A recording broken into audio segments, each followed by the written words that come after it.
All right. Howdy, folks. Welcome back. I told you I would be back. All right. So let's get this set up real quick. Here we are at June 29th, 2024. And then let me get this loaded up real quick here. And while that's loading up, I'll take a moment to thank you all for taking a moment of your precious time to be here with this precious family. And some of you know how precious this is. Okay. All right. So get started here. There's my pointer. All right. Here we are, June 29th. And let's catch this opening frame. One more loop. Catch the beginning of this loop. Bingo. All right. So opening frame. Let me just slide a little. There we go. All right. As we start to proceed here, you can see a little slow motion thing that was still finishing up there. Then here comes, look, we have this event starting, whoops, right here, 4 o'clock. Then we got the next frame, 8 o'clock. So we're missing a whole event right there.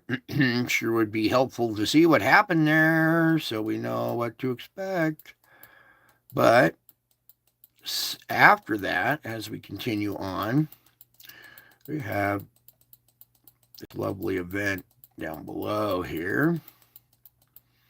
All right. Boom. You see our dark patch right here? Okay, it's where our central, see the little indentation here? That's right where our central object, or the first little object is. You can kind of make it out in front right here. And see the dark patch over here. Then there's another one that's collecting plasma. There's a couple of them in here. And we'll have to, let's see if we can dim that a little bit.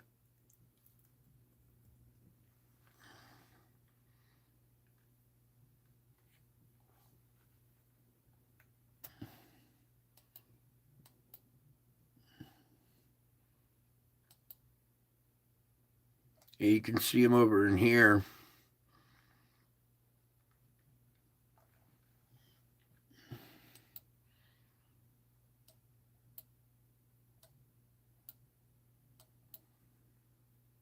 You see one right here. There we go.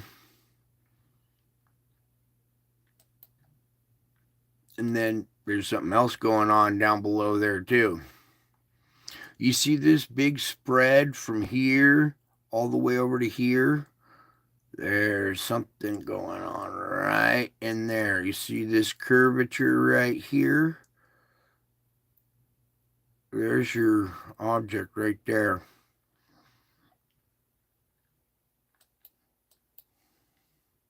There's a bigger one with these ones trailing along with it. See this one? It's a little satellite. There's another little satellite right here trailing with this bigger object right there. And you can tell by the spread.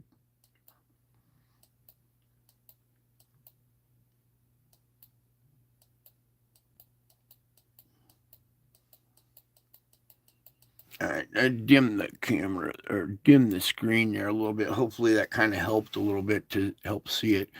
And then let's just finish this off here. We got this little thing moving through, wherever that is.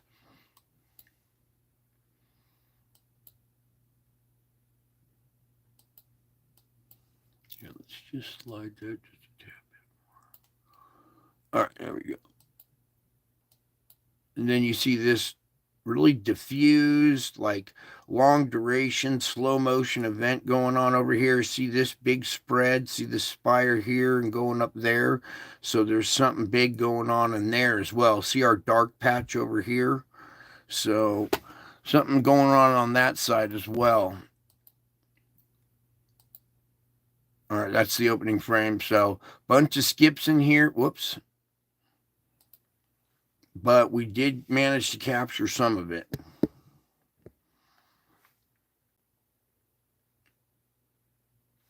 What we need to do is slow that down, dim it just a little bit, and then adjust right about there. Let's let that run one or couple times right there and let your eyes kind of adjust and see if you can kind of see what's going on in there.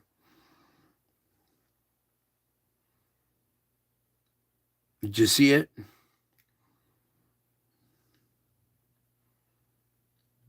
We'll let it go one more time here, nice and slow.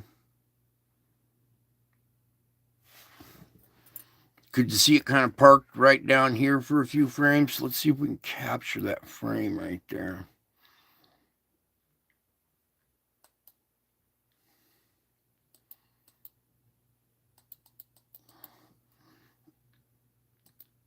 Sitting right in there. Now watch. As it comes out. And you can see the other satellites that are going along with it. The other little moons and stuff that are trailing along with it here. All right, so let me start that forward again. It's better when it's in motion, and I think right about there. Let that run a couple more times here. See if you can capture. See if you see what I'm talking about here.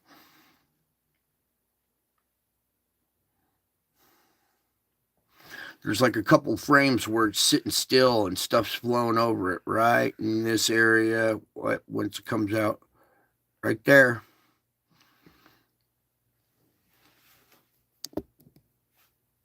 Let that go one more time here.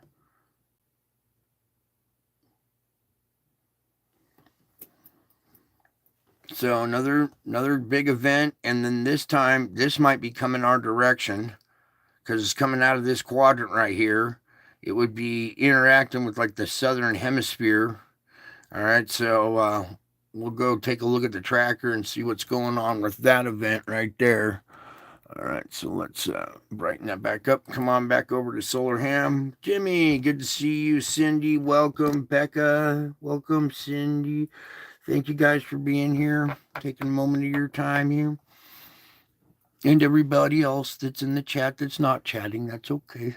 All right, so well, where to start here? Give me a second. First off, up here, our sunspot number has jumped by 43 sunspots. We're at 205, up 43 spots. It's crazy.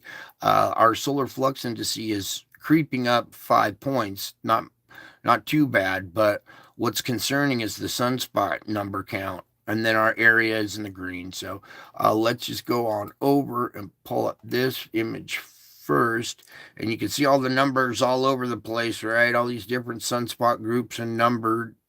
All right, so it's quite a mishmash going on out there. Let me also pull this one up a little bit, and then we'll zoom in on it. Please, Lord. All right, it's close enough.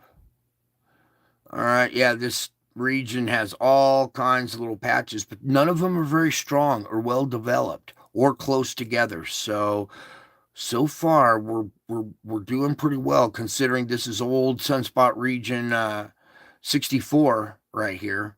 Okay, so we're doing pretty good considering all these different sunspots, but most of them aren't complex. There's no, I mean, this is like the closest one right there.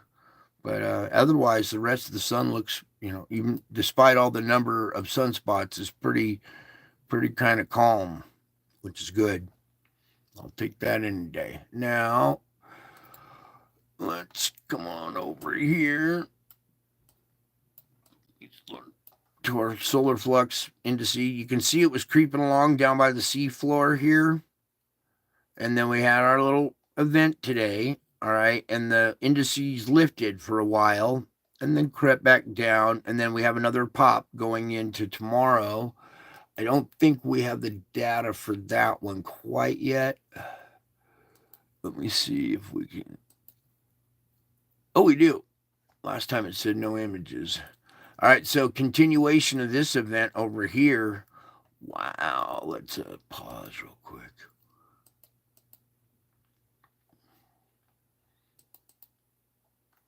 All right, so frame 1 of 6 here. All right, you can see our kind of circular shape taking form, dark circular shape taking form right there. You see the flow going around it. You can see this curvature right here. Here's our object. You can see the flow and everything starting to hit it. That's frame 4, frame 5, and 6. All right, let's go back to frame 4 right there. Kind of paints it the best. Let's darken it just a tad too. All right, yeah, you can see we have our object is like right there. All right, and you see the flow stretching out and going around it. All right, we just had one pass down below here, and now we have this one over here. It's much like that, well, kind of like the thumbnail that I put on here. We'll get to that in the spiritual report, but there's like 3 of these big old objects that are rotating around the sun here. And it comes in this like 1, 2, 3, and then we get a little break, and then a 1, 2, 3, and then we get a little break, and then also the other little planetoids that are, satellites that are going along with it. When it interacts with the magnetic field of the sun, it may rip some of these off, pull them away from the orbit around this thing, and then they scatter like pool balls when you rack the balls and you break the rack, and then all of a sudden they go flying in every direction.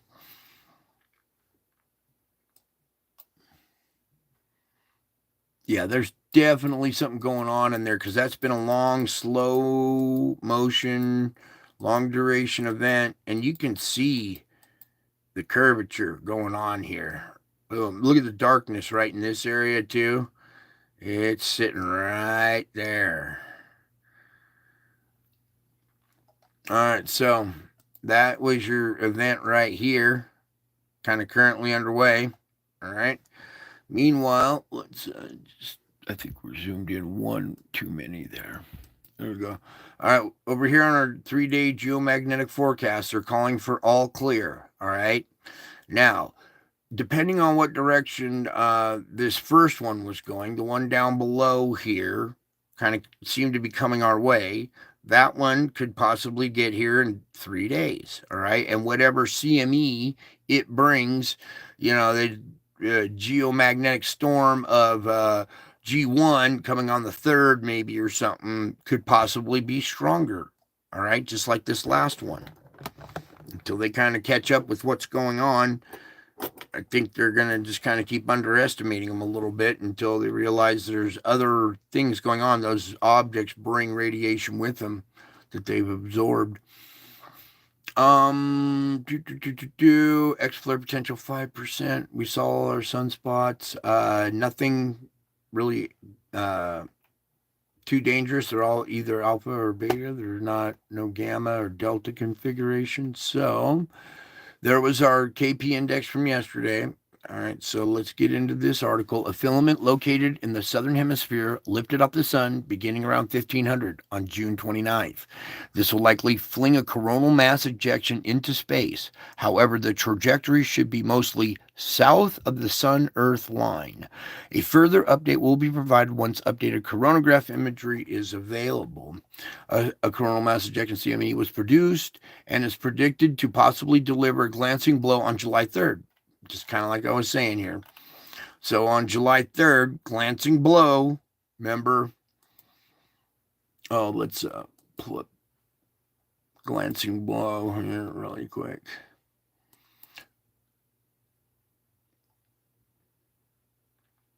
When it comes out here. All right. So the CME that's coming with this might give us a glancing blow, but when this big object right around here somewhere passes under the Earth, or it could cause some problems in the southern hemisphere, I think.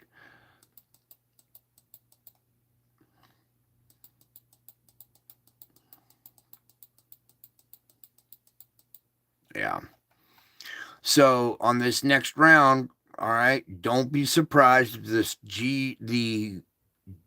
the geomagnetic storm is a little stronger than usual because of that accompanying body. All right, just like last time. Okay, just like last time. Now we covered that. I want to see what they're tracking now. I want to see what direction this thing's going.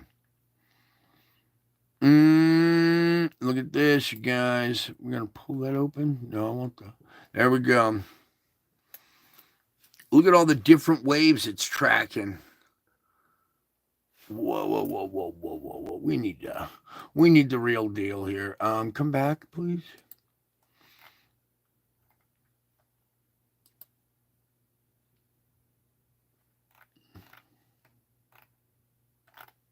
There we go. That one's showing it going that direction. I think that's a different one. I want to see this this flurry that they're showing here. Come on, quit. All right, let it load up real quick. You can see, they're calling for impacted Earth right around after the 4th, but we saw it was going to be around the 3rd. All right, so glancing blow. See most of it going south. This is your north-south. This is looking down on top of the solar system. So you see it kind of going this direction, out in front of us, and to the south. Okay, there's 2 waves. Look at that second one right there. Boom, boom. Okay, so we could see stronger than expected geomagnetic storm when this thing approaches, because see, it's the glancing blow type that people are thinking up. It's just going to be a G what? Watch out. All right, that was that one. This one's showing it kind of going that way. Something else real quick. The last one that kind of came out of this region kind of went towards stereo A. And lately, when I go down to stereo A, after the 25th, the day of the event, there hasn't been any data coming back from stereo A. So wait another minute or two. I got a couple other instruments I can go check or whatever to see if what stereo A is doing. But for the meantime, I was kind of concerned when I saw the trajectory of the last big event. Thought, man, that could possibly go sliding by stereo A and wipe its memory or magnetic all kinds of stuff. So that could happen. And when I came over to check here, sure enough, there isn't any data from stereo A. I'll go check another site here when I get more time, but just thought I'd kind of add that in there. It's a little concerning that we don't see any info out of that one yet. Okay, so we're done there. We're done here. We saw this one kind of going in that trajectory. We see the glancing blow, right? Okay. So if anything comes in stronger, we won't be surprised here, okay? I think the same article is up at this one real quick. Let's just try it and see if it's there. Yeah, it's the same article. The glancing blow CMEs. Oh, wait, no, this is different. 2 to 3 CMEs, which left the sun over the past few days, are expected to graze Earth's magnetic field on July 1st through the 3rd. Okay, the most effective hit will probably come from this CME on the 3rd. Minor G1 class geomagnetic storms are possible before the 4th. Minor G1, all right, note that. So if it comes in at a G3 or 4, don't be surprised, okay? Still this noctilucent cloud blanket going all over the place. I saw a bunch of other photos from people in different parts of the world catching noctilucent clouds. So remember their abnormal behavior? Well, because there's other contributors. You come over, read that whole article. All right, we're done there. I'll show you this human real quick. All right, we had this big blast. All right, this almost looks like something superficial, not our regular activity. We come out of it, we go back to normal activity, some like sporadic pressure starts to build, it releases, starts to build, releases, build, releases, build, and then releases again. So we probably had some earthquakes or volcanic activity, just as pressure builds, it releases. This looks more like our normal activity right here because it's, we have so many perforations in the crust now that as soon as pressure builds, something's bound to give, and then it reduces pressure. Now, again, you can see we're starting to go into another event here. If this object here passes on the 3rd, we could possibly see a big old energetic spike like this, an abnormal reading instead of our typical readings here. All right, let's get on over here to our, we get turn the brightness back up. There we go. So here we are over at Null School, our upper jet stream right now. All kinds of wonkiness going on. We have summer going on now, but we also have our thermal anomalies under the water that are, interfering with our weather. What are you doing? I did not click on that. I don't know where you're going, but you're not going there. All right, back to where I was here. I was trying to change it. Now, that's your upper jet stream. Let's drop down a little bit. There's your lower jet stream. You see the correlation. All right. We have this rotating vortex out here that's causing some of this flow, but this is still up at the lower jet stream. Now let's drop down to where our weather is. And you can see we still have this conveyor belt type effect going on here, picking up storms, dragging storms into it. They come up here. Sometimes they get pulled up into here. This latest one rounded the coast, but it's just getting sucked right back into the conveyor belt here again. So there's that side. Meanwhile, over here, we have our hurricane that's starting to brew out here already.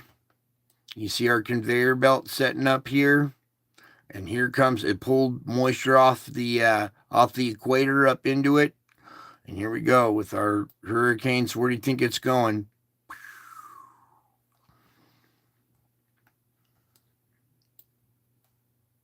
I mean, you don't even need the spaghetti model to tell you where that sucker's going. All right, so our first hurricane coming off this conveyor belt. There's Beryl right there. Okay. Also a little bit of strong stuff up there. Kind of want to search around a little bit. We still have this big curvature flow going right here that's been there for quite a while now. Hot spot down here causing, rotation in this area. Meanwhile, look up here, the west coast of Japan. Between China and Japan is this gnarly storm just about to address Japan.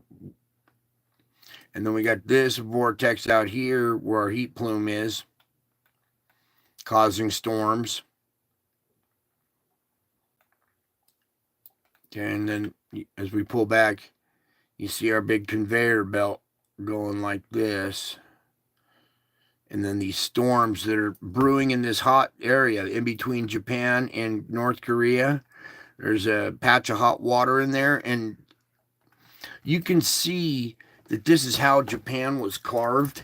You see this airflow going right through the straits right here, curving. You can see that this island was also shaped, the coastline was shaped by storm activity, just like this over the course of time, bigger events over and over and over. It's weird because some of these storm patterns are starting to follow landmass shapes as well, such as this right here. This whole effect. Wow. And we'll continue to monitor it and see if it, continues to follow that even closer, because we're seeing a lot of different correlations with weather patterns, with hot water anomalies, and a lot of stuff starting to, come together. So there's your wind patterns for right now. Let's go over to the sandstorm. The sandstorm over here. So here's your hurricane. All right, see the break? See this intense sand right here? See there's a little break in this area? It's using that break. Well, it's also breaking up the sandstorm, but it's kind of using that little area to gather strength. And even though there's still sand around it and out in front of it, it's still managing to scoot along. All right, and then when I saw back behind this before, we'll go over to Venture Sky. There's some other activity starting to brew behind this. And just like the sand, you see where the winds are taking the sand, right? Well, where do you think that hurricane's going to go? Right there. Right in this area. They'll come right through here, probably clip the horn or the tip of the Yucatan, and then slam right up into Texas. I mean, we've only been stuck with this wind pattern for a while, so you don't really need spaghetti model runs to tell you where this is going to go. It's going in there. It's going to go right up in there, unfortunately.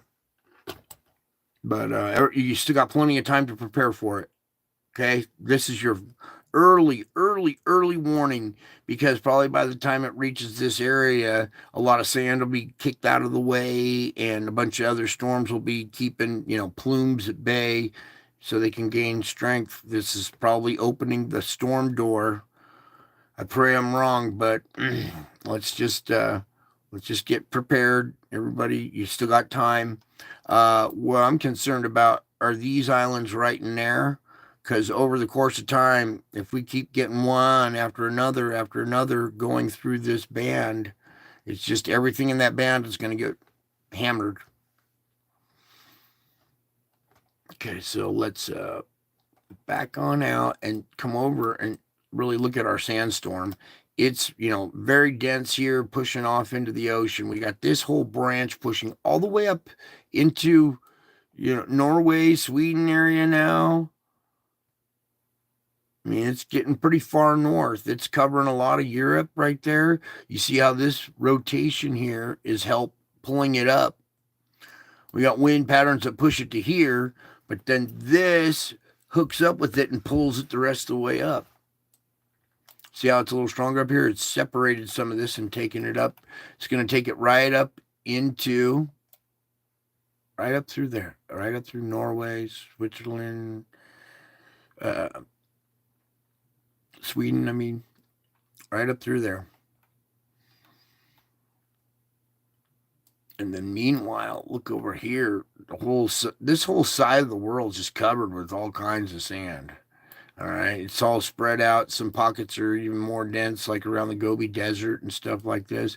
That current is pulling sand out into the ocean, or not the current, the wind pattern. Okay, so there's your sandstorm. Let's move on over to our SO2.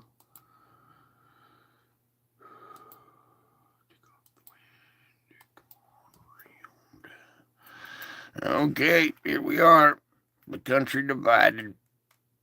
Bleeding out on one side. One last little patch of flooding down in that region for the moment.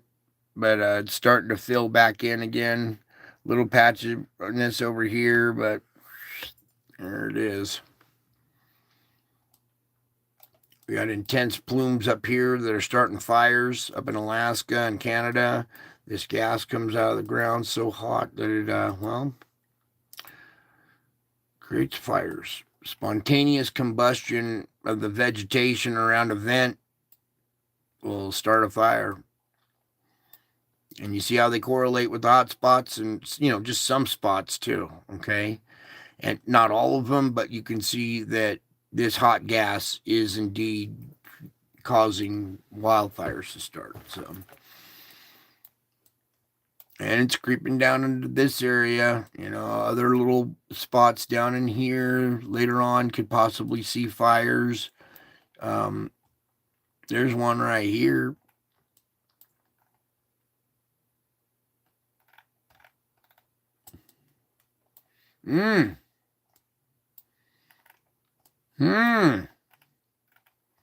Gee, I wonder what's going on there.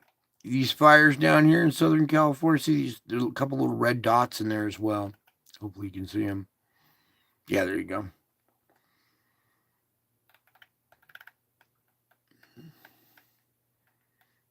Oh boy. Oh boy. Here we go. You see ones down here too.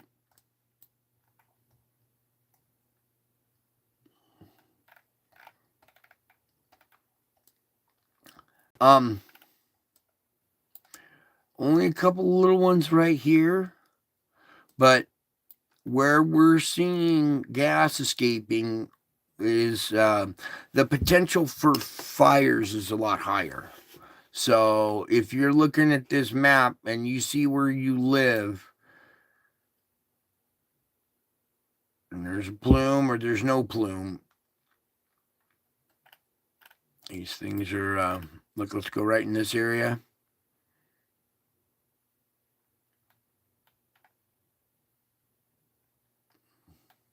It's already starting.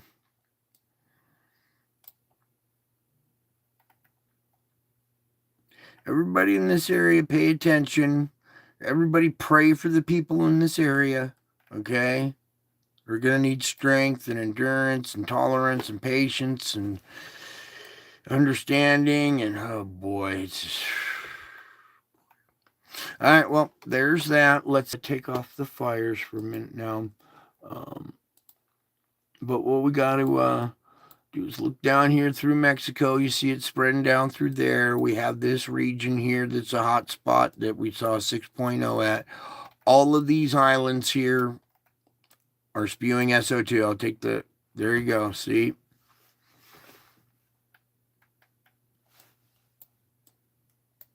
When I come back down here, this is where we've seen some big quakes and we've seen a little break.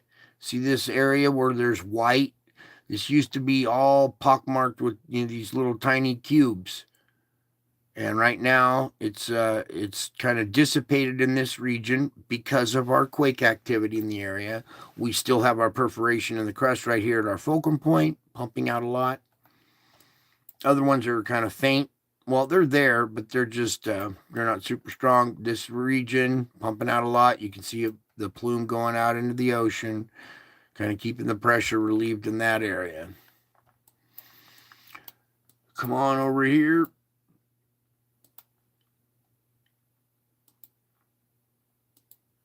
Whoa. Yeah, they're going to be having some issues here. They already are having issues. It's just not making the headlines and stuff. I show you some stuff that comes out of China, but they're reconsidering their ways now. That's would be the wisest thing to do. Meanwhile, here at Taiwan, we have a fairly decent plume coming out right here, and some on the side. Our fulcrum point relief valve has some pressure in the area and it's relieving SO2. We need more quakes right here to relieve some of that pressure. You see this intense spot right across from it here. All right, a lot of SO2 coming out of these islands right here, that island at least. Now let's come on down to Java, the purple island of Java. A couple of really intense spots, but overall it's kind of lightened up a little bit there. Might brighten this back up. Doesn't look like it. There we go. Sorry, it's just one of these days I'll have a professional studio. All right, here's Australia. They're getting their issues kind of spreading too. Okay, even Tasmania has some. All right, New Zealand, all these different islands. This island right here is the entrance to our system, our plate tectonic system.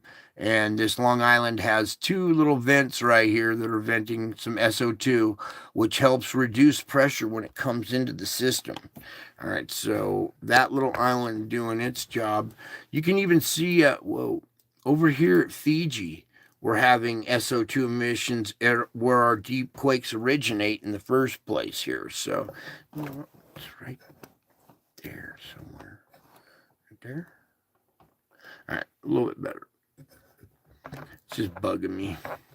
All right, anyways, there we go. There's that. Some of the other places, as we look around the world, they got a lot of spots. Europe has a lot of perforations in the crust. The desert, not so much because of all the sand dunes and everything. But down in South Africa, they got issues. All right, so there's your SO2.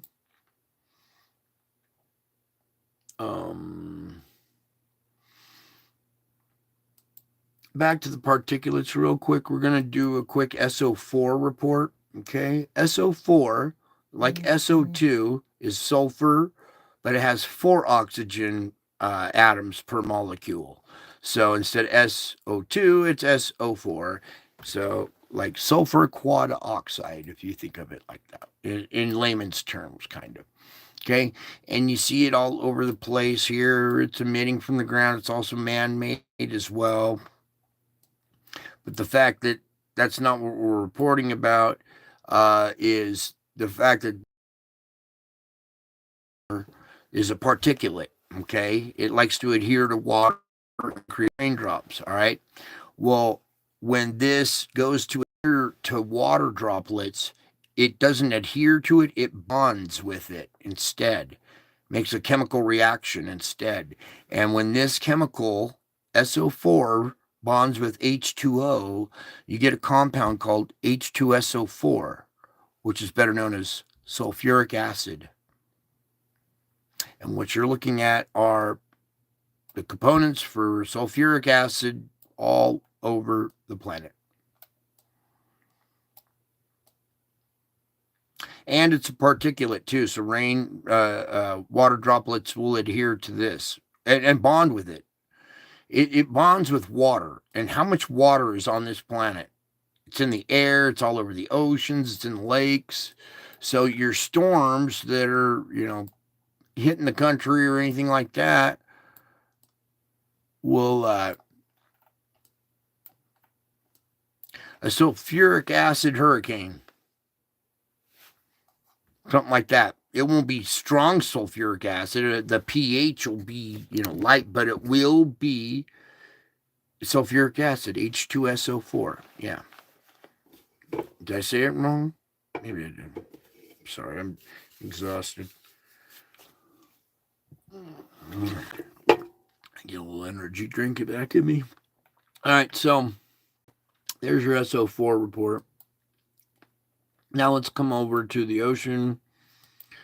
SSTA, back that up one day. There we go. All right, our latest temperature anomaly map. Yeah, don't forget about the aluminum and the barium. And you're right, spiritual wackadoo. You are so right. Oh, angel wings, you're clenching your teeth.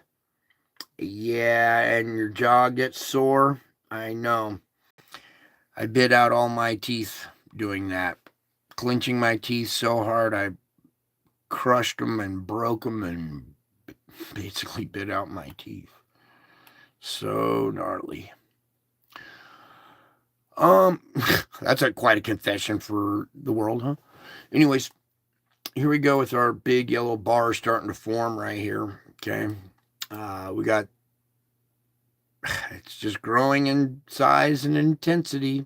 I mean, if you're here every night and paying attention, you can just kind of watch the progress of this. We still have some cold water in this region that's helping kind of keep things semi at bay, but that won't last probably forever. So the sun heating the water through the course of the summertime, plus the water being heated from down below, is just gonna make for a very dangerous cocktail. And this cold water probably might hang in there a little bit, but it'll get beat out eventually. Meanwhile, down here at Java, where our little relief valve is, there's no more cold water around it. There's still some in this region, but that's soon to dissipate as well. Some other little perforations. You can see where the perforations are. Right now, the southern hemisphere is in wintertime, so the water's cold. But because of the volcanic activity underneath, you can see that we have all kinds of heat plumes. It's been raining more than usual, flooding around me, but thankfully not exactly where I live. The alternative ways to drive if I need supplies. Yeah, isn't that cool how that protection, it's flooding around me, but thankfully not exactly where I live. Thank you, Lord. All right. We have our La Nina, the cold water plume here trying to grow, but look at this. We have hot water, a new little perforation in the crust, or a weak spot out here, new hot water plume growing right off the coast of South America, right here where La Nina is trying to hop in and take over.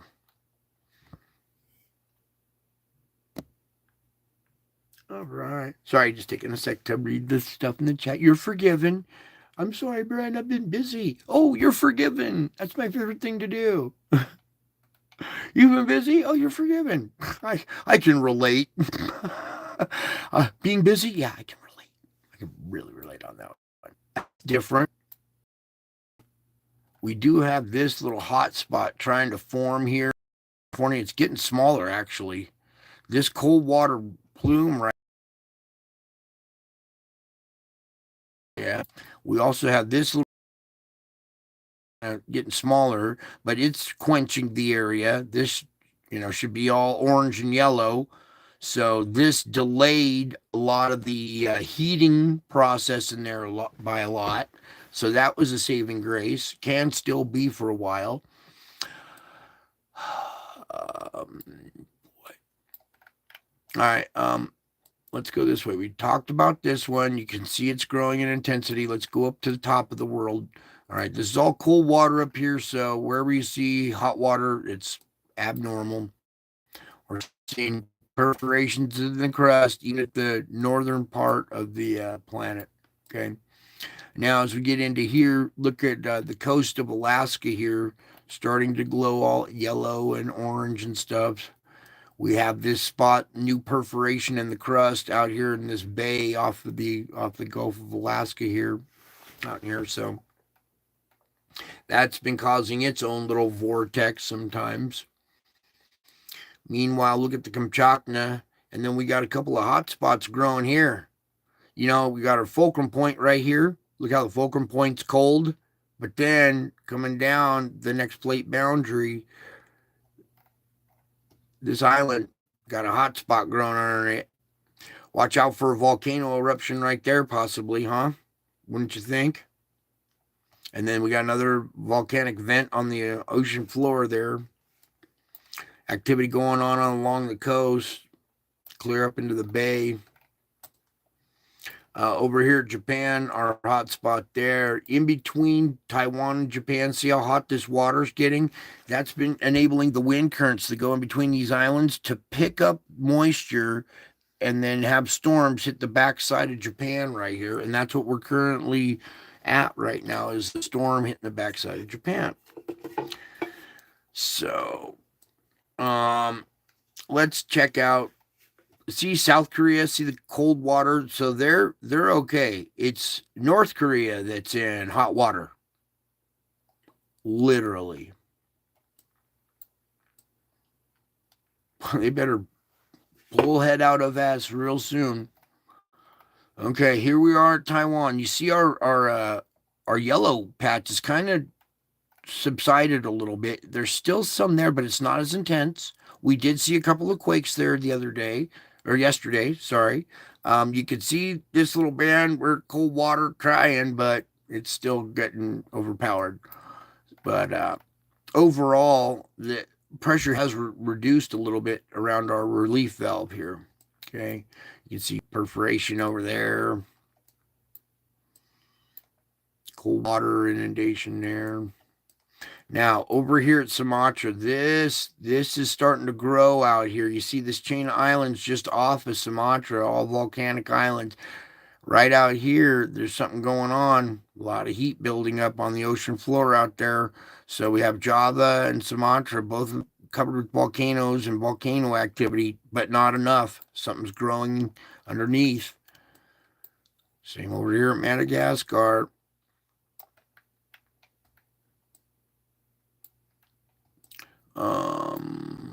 Where else?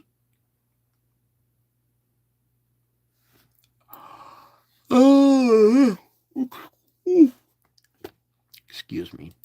Sleep deprivation kind of kicks your butt every once in a while.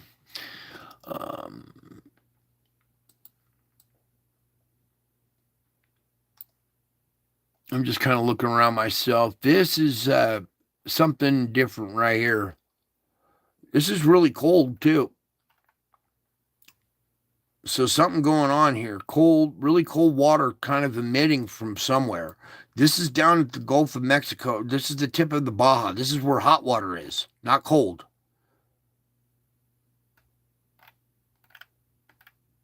It just looks off. There's hot water, coming cold water in another patch or something. That's, watch out here. We could possibly see, vortex activity there. All right, now that we've covered most of the globe here. All right, now I'm going to put the winds back in and we'll see how they correlate. You guys take a deep breath. Here we go. Wind.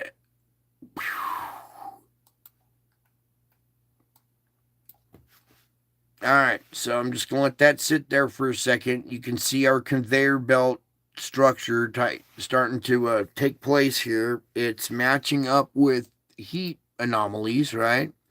Right here is where our hurricane is. And what direction is it heading? Into hotter water. All this is warmer, so it comes up, gets intensified, gets shoved through there. It might actually lose a little strength. If it crosses land and cold water, it could lose some strength before hitting the coast. That would be helpful if it did that. Okay, pretty decent patch right there. But what I'm trying to show you is the correlating wind patterns with the heat signatures. The heat causes a vortex. Hot water rises, cold water rushes in to replace it, causing a vortex of rotation. And you can see the heat causing air to rotate over it, right? So we're getting fixtures, fixed air currents that aren't moving and progressing around the globe. They're staying fixed in one area. And when the heat intensifies, so will the winds going around it, so will the storms going around it. So the hotter it gets, the stronger the conveyor effect happens, all right? And it'll just sit there in one spot.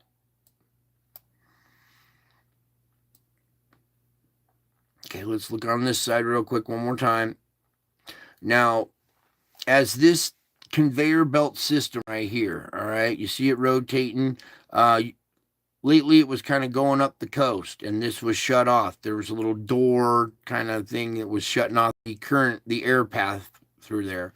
Well, now it's kind of back open.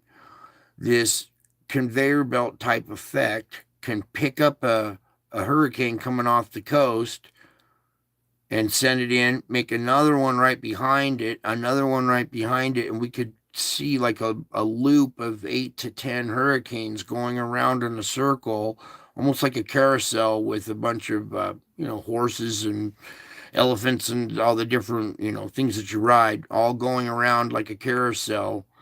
Hurricanes, 8 to 10 of them going around, and usually when stuff hits land, it weakens. It's not gaining strength anymore, and then it moves on out. Well, when it moves on out, it's a weak tropical depression.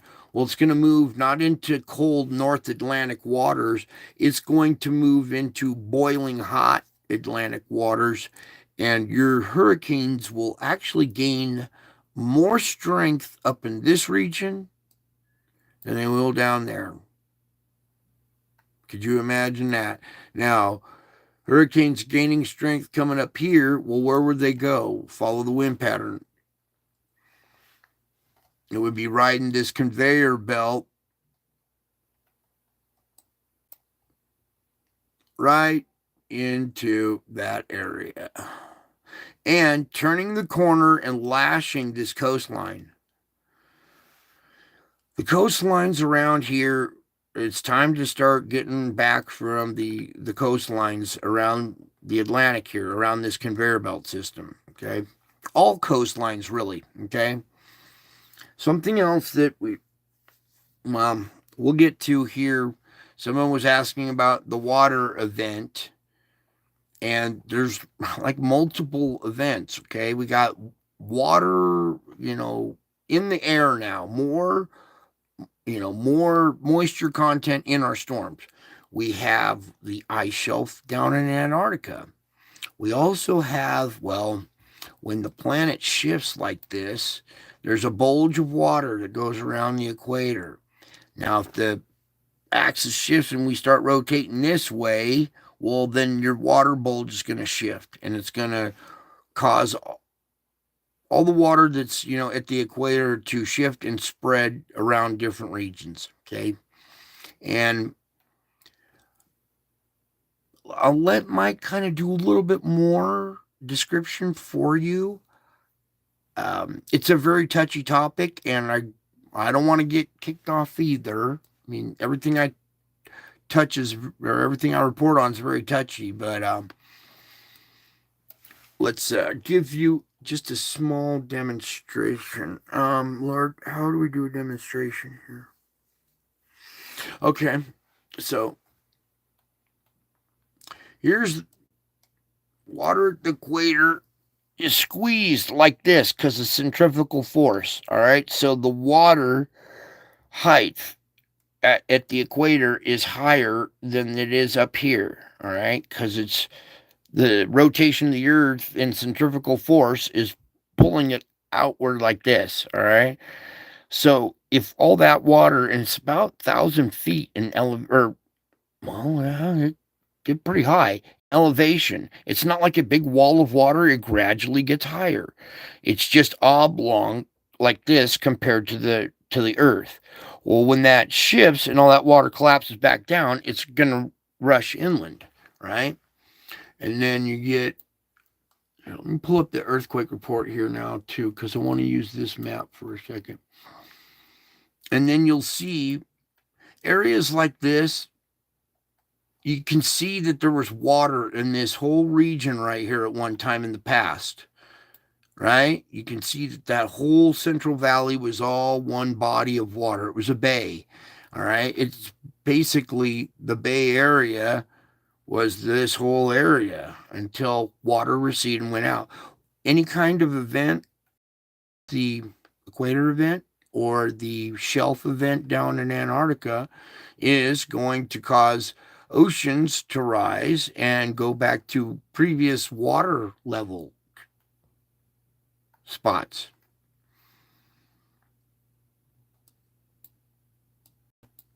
And if you know what to look for, you can kind of look around the planet and see where water levels used to be.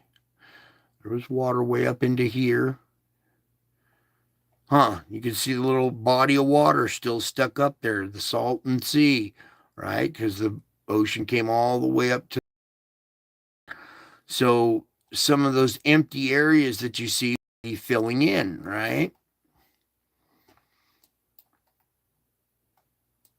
You can see where water line used to run along these here, along the coast.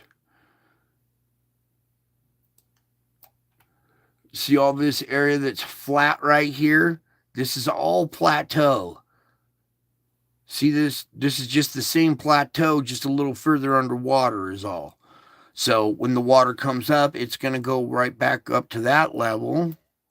Okay, and start kind of looking around the world, you'll see water used to come through here.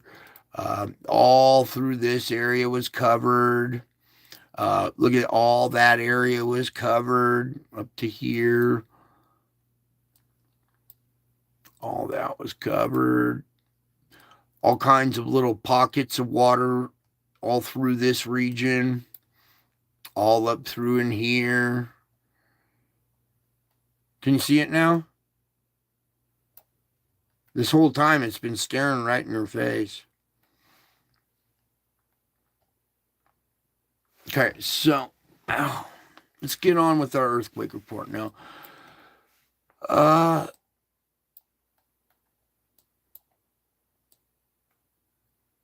get it. Approximately 400 feet. Yeah, that's more like it.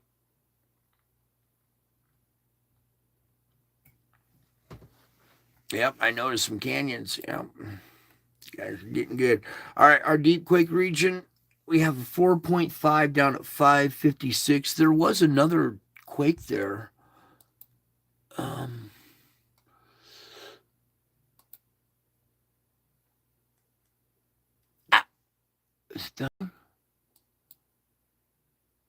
On the 28th, yeah, right here.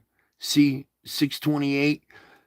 That one and this orange one are the two quakes today. This one got bumped off the map because of the time, but that's a 2 mid-range 4s today. Okay, let me get back to one day.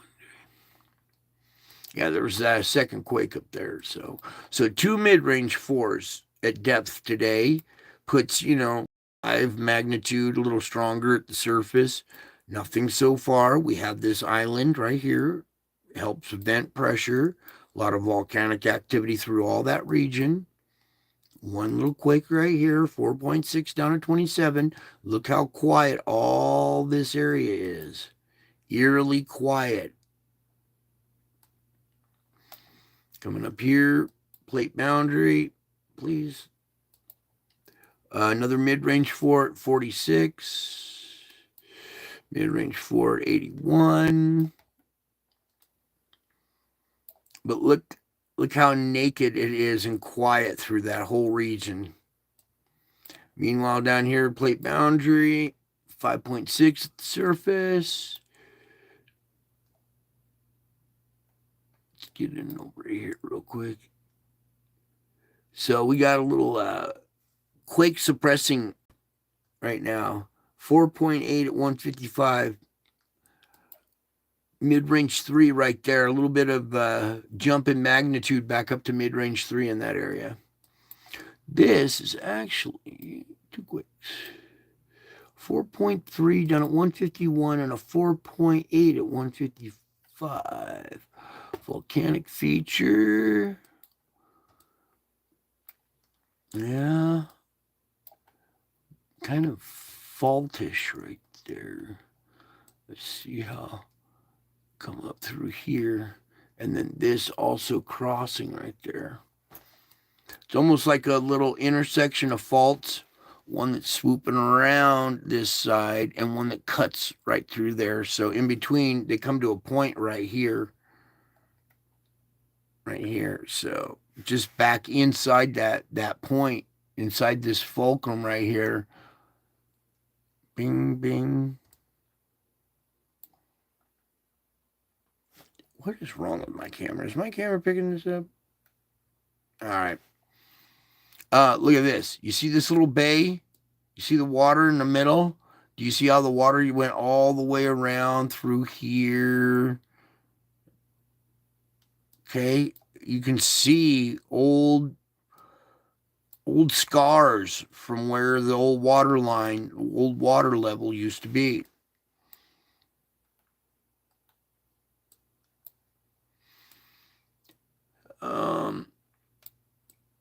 I used to get into the pole shift stuff and everything like that, but you know what? There's bigger fish to fry. Nothing you can do about it anyway. All right, let's go all magnitudes into our U.S. quake report now. This one out here was our 5.0, but it's at a depth of 99. Okay, see these quakes are all happening here on these little volcanic islands. So indication of pressure causing quakes at volcanoes. See, volcano, quake.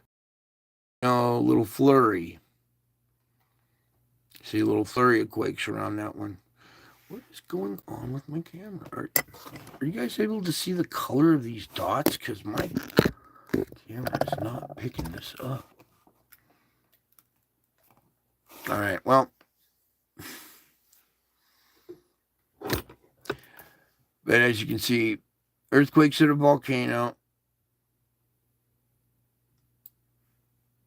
Yeah, all the world's oceans rushed over the land at one point. Yes. When you look at, well, here, let's go.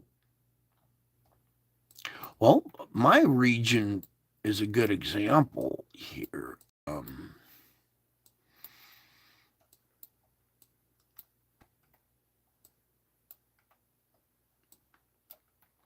You see these little, well, here, these little valleys right here, these little cuts going like this. Everybody says it's from, you know, millions of years of rain and erosion. No, there was a mass water event that carved that stuff in a quick duration of time. When you look up at your valleys and your mountains that are all carved and stuff, you can see it was a massive water event from, you know, a axis shift, pole shift, you know. This object that's heading towards us now is going south of the planet. What if it hooks onto our south pole magnetically and gives us a jerk or something like that? Could change things. All right, so back to our Thank you for the question. I love your guys' questions. You can't tell me that those canyons are not massive amounts of water rushed over. Yeah, there are actually ripples, sand dunes out in the desert of, I think it's Africa, that are little, well, like ripples you would see at the sand in the sand, but they're massive. They're mountainous size, and they're ripples from a water event. All right, let's get back to this. 5-0 down at 99. So there's 5 energy in the area, but it's at a volcano. I'm looking, there's a fulcrum point right there. 2.7, anything near it? 2.1. So our biggest magnitude at the fulcrum is 2.7. That means like, mid-range 2 or something down here. Let's see what we got. A 1.6. All right, so we got a little energy scrub off coming down right here. Bing, little microquakes. Quake action on the, flank of Rainier there. Very quiet through here, though. That's good. So we had our 2.1 right there. Nothing coming off this slant right here at our new weak spot. See the slant coming in right there, but nothing there today. Meanwhile, down at the geysers, they're doing their job here, relieving a lot of pressure in the area. That's good. It's like a little relief valve right before energy comes into the Bay Area. That little spot now. Out here on the plate boundary, you have a 1.2 at the zoo. In the Hayward Fault Zone, little activity there. Still indications that it's weak right there. The path of least resistance wants to go through there. It goes through there, and they pick up the little spots that are least. Here's something off the coast. Remember, this is a different plate. Everything on this side, even though this is land, this is a different plate than that one. So we had a couple earthquakes, a few of them on the Pacific plate. Meanwhile, a little bit of activity around here, 2.4. Some microquaking going on around the Salton Sea. You can see it there. 2.0. All right, our activity around Texas, same kind of stuff. What's going on here? 2.4 in Oklahoma. We all understand what happens there. Nothing around New Madrid or up in the New York area. All right, so I think that's about it for your quake report because it's kind of quiet. All in all, it's pretty quiet. Nothing in Europe, nothing in Africa. Sure, there's activity going on. You guys understand this is a big fissure in the planet. It's a big crack that runs down the planet, and molten nickel and magma ooze up out of this crack, and that's what's created this mountain range down under it. So the, lava, magma, nickel, even cesium, which is semi-radioactive, coming out of this crack here and heating up the Atlantic Ocean, causing our heat anomalies like this to happen. We need more activity coming out of Iceland to relieve pressure along this zipper. If we could get more activity up at Iceland, don't you think it would relieve pressure along there? And we're not seeing enough earthquake activity along this to compensate. So we're going to continue I have a feeling we're going to continue to see this heat build and build and build. I mean, we still got the summer sun to go. It's guaranteed to build with that. So everybody, it's important that you understand what's going on here. Watch this. You see what I just described. You can make a mature, well-informed decision yourself.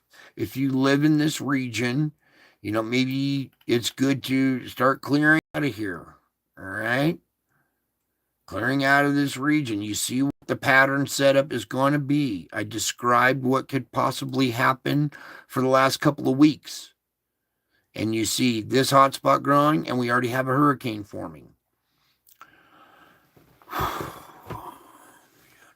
Give them strength, Lord. I pray my audience, give them strength and courage to endure what's coming.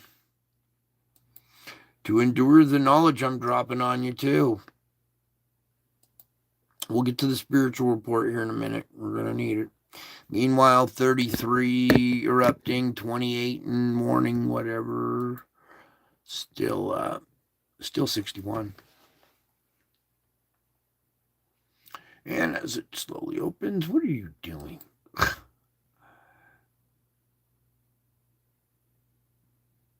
Come on now. Oh, I forgot to close out some other instruments. And the ads. There we go. So you never even gave me the link yet. All right, here we go.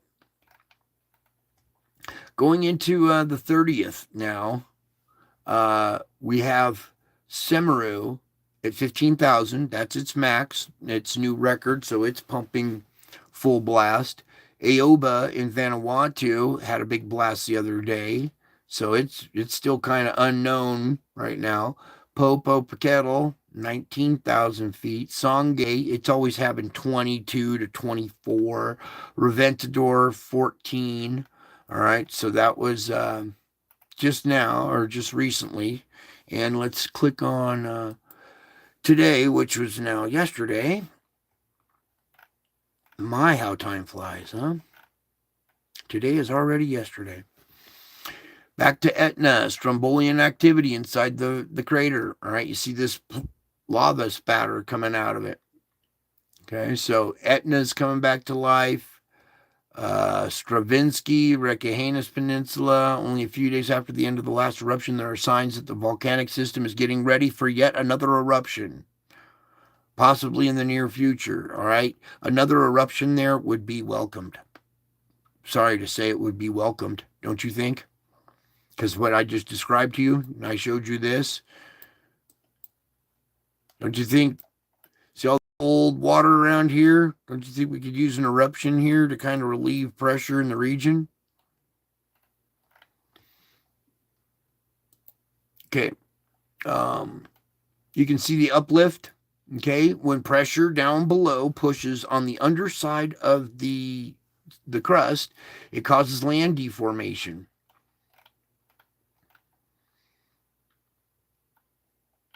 Come on now. Sal Jorge, the Institute of Mineralogy. In the last 6 months, although there have been occasionally some peaks of greater energy releases. Okay, Karaminski, 7,000 feet. IBU or Ibu, 18,000. Luatobi, 8,000. Semeru, 15. Aoba, 11,000. Here's Nevada del Ruiz with a 20,000 foot blast. Okay, Novie on Sangay, Reventador, 14,000. Look at Sabancaya, 23,000. All right, so we did see a good push of pressure and an uptick in the altitude. We were talking about that last night. Watch for increase in magnitude in earthquakes and an increase in elevation in your blasts. Well, we didn't see the uptick in the earthquake, but we sure saw the uptick in the volcanoes. So when pressure comes in, sometimes the volcanic system has been the one to relieve a lot of the pressure, either through ones that are already erupting or even popping open new perforations in the crust. Okay. We have all this volcanic activity that I'm reporting on. Where's these lists? Get a list out of this thing. The list for last night, I think. Where's these lists at the bottom here?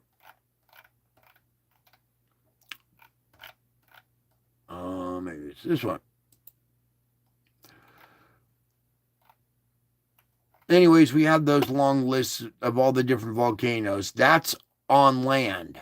All right, so those the list of volcanoes on land. If there's that many on the surface that's well above the water, the ocean floor is the surface of the planet just covered with water. So if we're seeing all kinds of volcanic activity on land, we're seeing the same kind of volcanic activity underwater. And it translates right here to this map. All right, now let's move on. Let's get that out of there. That out of there. We can get this out of there. We did the volcano report. Let's do our weather real quick here, and then we'll move on with the spiritual report. Cool. Let that load up for a minute.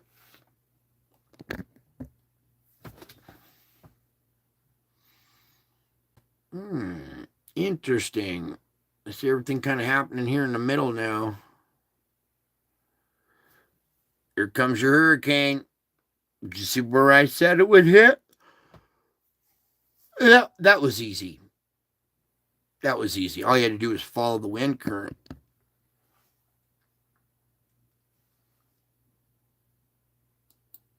Okay, current conditions. Let me slide up just a little bit so I can grab some of that button. And you guys can see, whoops, this little blue bar over here in the corner, so you see our progression a little bit.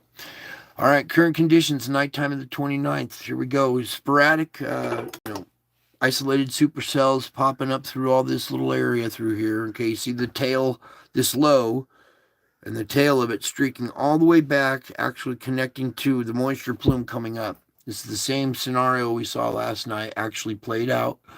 So now we're going into the noontime, or the morning tomorrow, noon, convection, nighttime. We have isolated pop-ups right through here along the coastline of Florida, the southern east coast of Florida by convection. Okay, this is the afternoon, sundown. So by sundown, Florida, North Carolina possible. Then as we go into the nighttime, we see a little blossoming here on the East Coast, a little peppering going on through there up into Montana as well. We go into the morning of the 1st. Most of it's offshore by now. We have this little spot in the middle. You see our high and our low. Okay, they're pinching off together right in the middle. It's the morning, noon, convection, nighttime. Back up to convection. Watch out right along here at convection. Meanwhile, this could possibly blossom a little bit earlier. We'll see. But then nighttime, definitely up in Minnesota and possibly back to Iowa and Nebraska there. Then the morning of the 2nd, noon, convection, nighttime. Morning of the 3rd, noon, convection, nighttime. Morning of the 4th, noon, convection, nighttime. Morning of the 5th, noon, convection, nighttime. Morning of the 6th, here comes your hurricane into view here. Noon, convection, nighttime. Morning of the 7th, noon, making landfall maybe around noon of the 7th. Definitely by convection. And here we are at convection with the cloud tops being at their most, the end of the summer or the sun heating. So you're going to be seeing landfall at the peak of convection, then nighttime of the 7th. So it's just going to ravage that area from sundown on. Also, all through this region, all up in here, back down in here. I would watch out on this day here, the 7th. July 7th looks a little. The morning, the noon, afternoon, nighttime of the 7th. Going into the morning of the 8th, noon, convection, nighttime. Oh, as this thing came up and splatters all this moisture out around in front of it here, it's your severe thunderstorms popping up because it's bringing moisture, monsoonal moisture into the area. But nighttime of the 8th there, morning of the 9th, noon, convection, nighttime, morning of the, what the,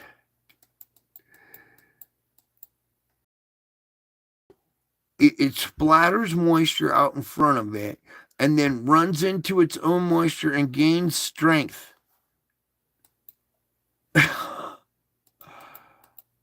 Look at that.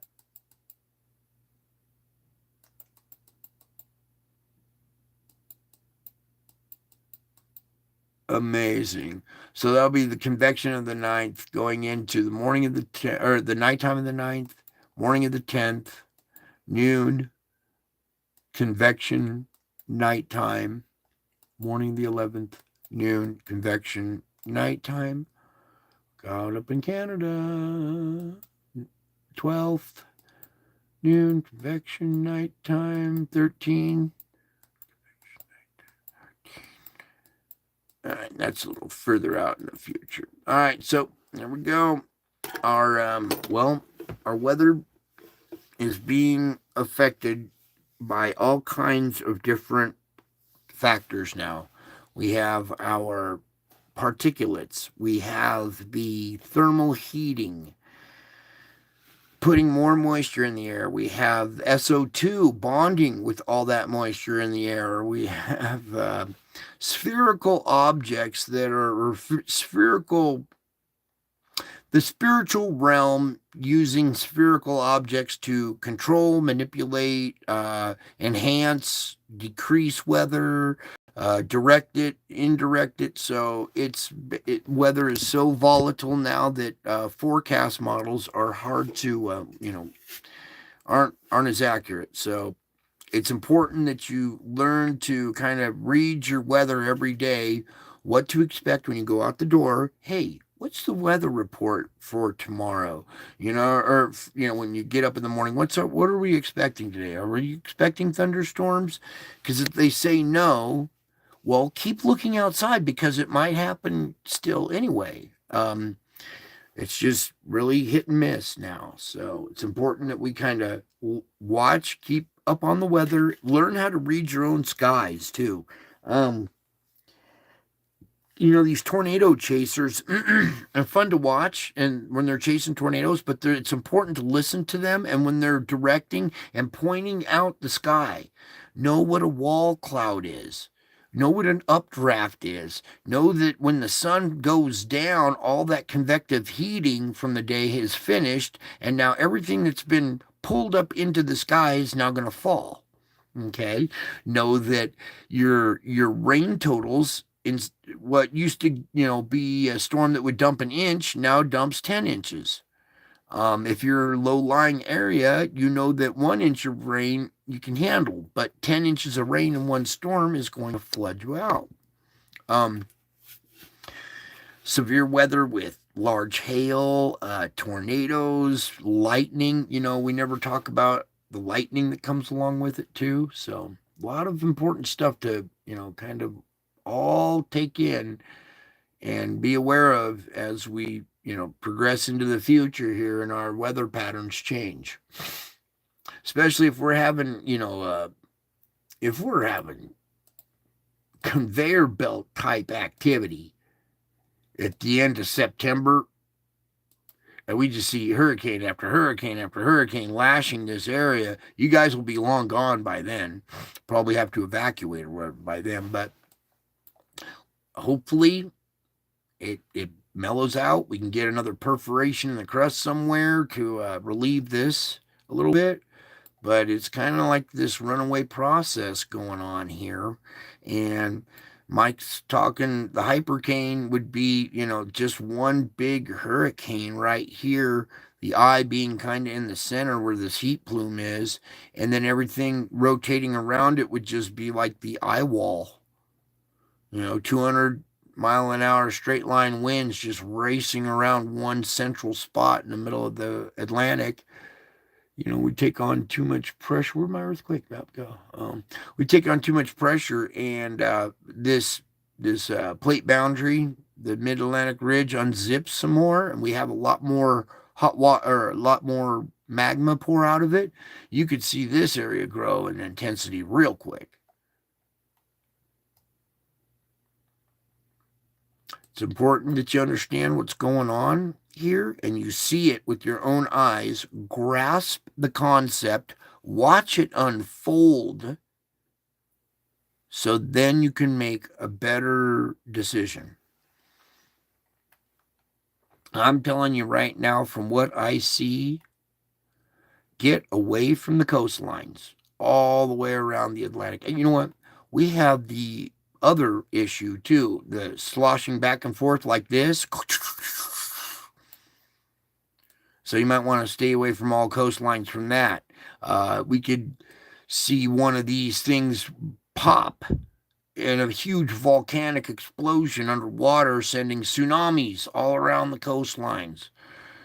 There's a lot of things to start to think about and consider.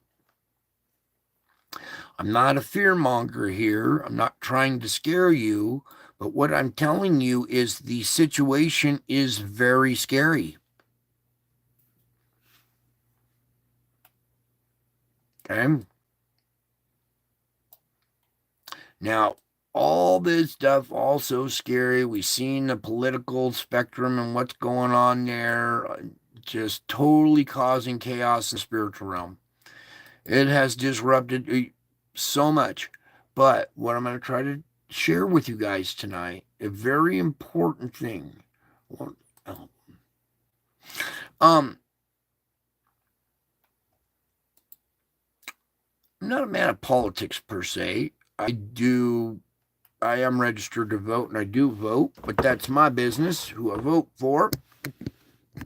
You probably figure out who I vote for. But a lot of disturbing stuff is going on around the world right now. It's important that you take a break from it. Okay, we just covered all the most important aspects and stuff. Don't get caught up in the political mayhem. All right, I know we all take sides, and I know most of you like the same person I do, and that is okay. But don't get caught up in the hate game that the media is playing right now. They are playing you. Do not let them play you. It's okay to pick your candidate or whatever, but don't get caught up in the hating game. That's the division game. They want you divided, and I am busting my hump to unify you. Okay? And what I'm telling you is you'll be much happier if you don't get caught up in all of that political stuff. All right? We got enough fish to fry already, don't we, with all the activity going on around the planet. So it's important that you understand this is a real event. This happened on Easter. We got all the regulars here. Never mind. I'll just start. All individual pictures I took of this event. This is not a AI generated image. This is cloud vapor turning into real faces. Okay, real miracles. Okay, this is not dew weapons. This is not Project Bluebeam. These, let me do something here real quick. All right, let me get this one. Nice clear one here.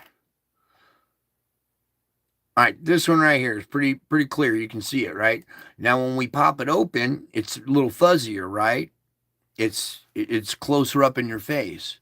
Now, let me do that. If you didn't know there was a face in there and you didn't see the original image, you wouldn't see anything there, would you? So why would they project the face in a dimension that you can't see? It's not until you pull back and then pull back some more that finally becomes crystal clear. Okay? So they're in another dimension. They're not in our eyesight perspective, in our eyesight dimensional perspective. You have to like literally step out of your body, walk a mile back from where you are, and turn around and look, and then you'll see from that perspective. So it's in a different dimension, as in distance back, as in zooming in and zooming out. Okay, that dimension. Okay, and that's what makes these authentic. I mean, that's the real deal. I busted my shoulder trying to hold the camera up long enough to get all these. Okay. So, real images. Real event happened on Easter of 2020. On 2020, this event took place. Now, I've shown you all the stuff that's happened to me. We've done the dot to dots. I think you guys kind of understand. So we're just going to start reading, all right? I'm in a lot of pain, so I got to take it nice and easy tonight. We'll get her done.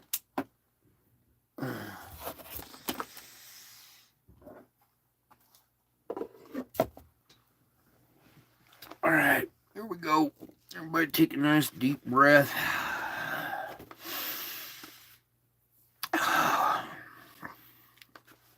You understand that that's my face up there. The one out by the moon, that's my face as well. My face is showing up all over the place.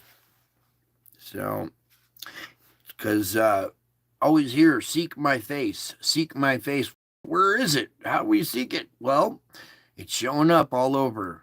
So start seeking it, and you will find it. Because you're here, and you did. So it is possible. Now,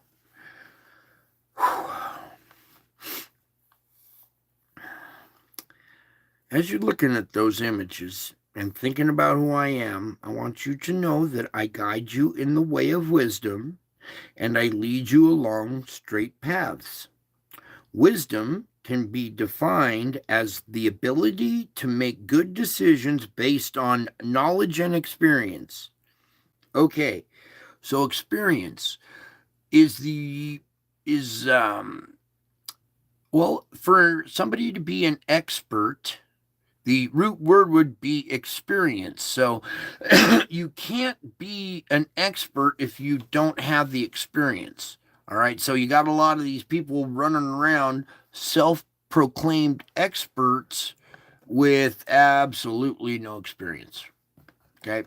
But as you can see, I have experience. I've been through this. You can see my experience. I've captured it all. Here, we'll go there. That's a good one right there. I've captured a lot of this for you. And, well, I've given you my testimony, so you know my experience. So that's what makes an expert, is experience. As you go through your experiences, you gain knowledge, right? Don't do that again. All right. So experiences bring knowledge. And then knowing what to do with that knowledge is wisdom. The ability to make good decisions with that knowledge. Okay. So wisdom is defined as the ability to make good decisions based on your knowledge and your experience. So it's important to learn what is true and what applies, and that knowledge, how to apply that knowledge to your life. So it's important to learn what is true, how it applies, and then how to apply that knowledge to your life. And those are the trainings, the disciplines I've been trying to kind of teach you as we go through this. Salvaging your day, being, positive, and then, taking that to others. Being that light, shining into others' lives, okay? So it's important to learn what's true, how to apply it, and to apply that knowledge to your life, especially your decisions. So right before you're about to make a decision, it's important to stop, think for a moment. Jesus, will you help me with this decision? And then sit quietly and wait for the answer. Okay? When you learn what's important and true, apply that knowledge to your life. Okay? Especially your decisions. Now, since I am the way, the truth, and the life, I'm the best guide imaginable. I am also the Word who was with God and is God. The way of wisdom found in the written word guides you very effectively. So study my word and stay near me as you journey through this world. Look for and follow the straight paths I have for you. I don't promise that these paths will be easy, but if you walk close to me, your journey will be much less cretaceous. It won't be so painful. Okay? When you look ahead, you perceive confusing bends and turns, yet when you look back at the ground you've already covered, you can see that I have been with you each step of the way, smoothing out that path, shielding you from dangers, removing obstacles, straightening out and smoothing your path. So don't worry about evil people who prosper. Don't fret about their wicked schemes. In this day of instant communication, you have access to so much information and news that it's easy to feel overwhelmed, especially now. After this debate, you guys, they are trying to overwhelm you. You are on sensory overload from this. So, again, I say, don't worry about evil people who prosper. Don't fret about their wicked schemes. I know all about them. Who do you think's feeding them rope to hang themselves with? Remember I told you I would be watching that debate like a hawk? And I'm telling you, don't worry about the evil people who prosper. And don't get caught up in this game that the media is playing. You see they're playing people. Don't get caught up in it. You can vote and like a certain candidate, okay? You can like the person and vote for them, but you don't need to get caught up in the hate game. Do you hear me? Do not get caught up in that hate game, because then you're going to be miserable yourself. This is for you, not for me, okay? Everybody's so worried about the evil people who prosper right now. It's just this huge pandemic of worrying about the evil people. And I'm telling you, don't worry about them. Don't fret about their wicked schemes. I know everything that they're doing.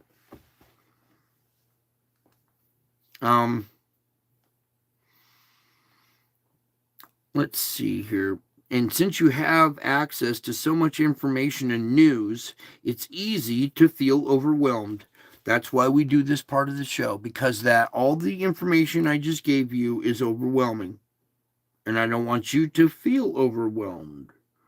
So not only do you hear about evil people and their wicked schemes, you also see the graphic details, like the debate. This visual imagery has a powerful impact on your brain chemistry. Did you know that? I'm sure you're aware of it now. Yes, indeed. The visual imagery of what you saw, and what you're seeing here too, okay, has a powerful impact on your brain chemistry. So, if these images have a powerful impact on your brain chemistry, would you rather be looking at a good impact or staring at Joe Biden and the media and having a negative impact on your brain? Ask yourself, what visual imagery would you rather have on your brain? Good stuff or just a bunch of people hating? Because that's all it is. It's all pointless. It's all meaningless. It's just a bunch of people hating, complaining, criticizing, isn't it? Okay, and I've told you, don't worry about them. Not only do you hear about their the evil people and their deeds and their schemes, but you see the graphic details. That imagery has powerful impacts on your brain chemistry, and a steady diet of such carnage can make you anxious and fearful. I'm going through it bad because everybody is all anxious and fearful now. Not everybody, not the people here at this channel, but I'm telling you, a huge wave of anxiety and fear hit the entire planet. You just made my job 1,000 times harder. It's okay. Nothing's impossible with Jesus.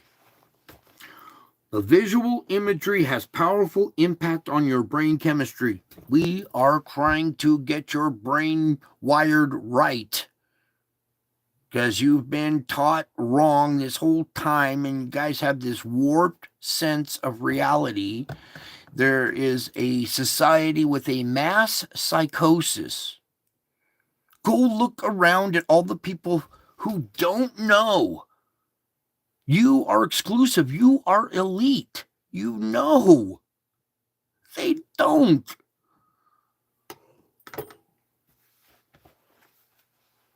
And when you see the buffoonery like we saw, you can almost kind of sense some kind of comedy about it when you know what's about to happen to those people. It's not comic. You should really pray for them, because they're about to go to a very, very nasty, gnarly place. And they don't know. You do know. You're seeing your enemies served up before you, aren't you? With your new perspective, you just witnessed your enemy being served up in front of you. With your new perspective, your enlightened perspective that not many people around this world have. Okay. The visual imagery, that steady diet of that negative visual imagery of carnage, makes you anxious and fearful. Now, I want you to pray about world events and pursue peace as you are able. Okay? Don't get caught up in the chat rooms arguing with people, this, that, so-and-so sucks, blah, blah. How old are we? What grade are we in now? Stop it. Grow up. Quit gossiping and hating on people, and be the one who prays about the world events and pursues peace as you are able. Break up those fights. Stop those arguments. Help people see the light. Stop them from arguing. I'm in chat rooms all over the world, and it's disgusting.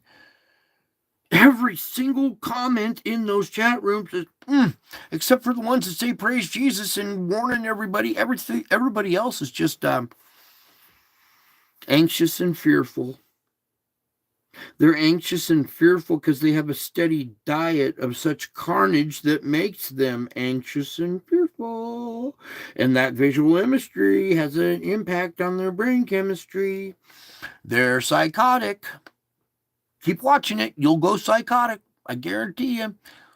They're like spoon feeding you vomit, okay? And people are just lapping it up and digesting it like it's the gospel.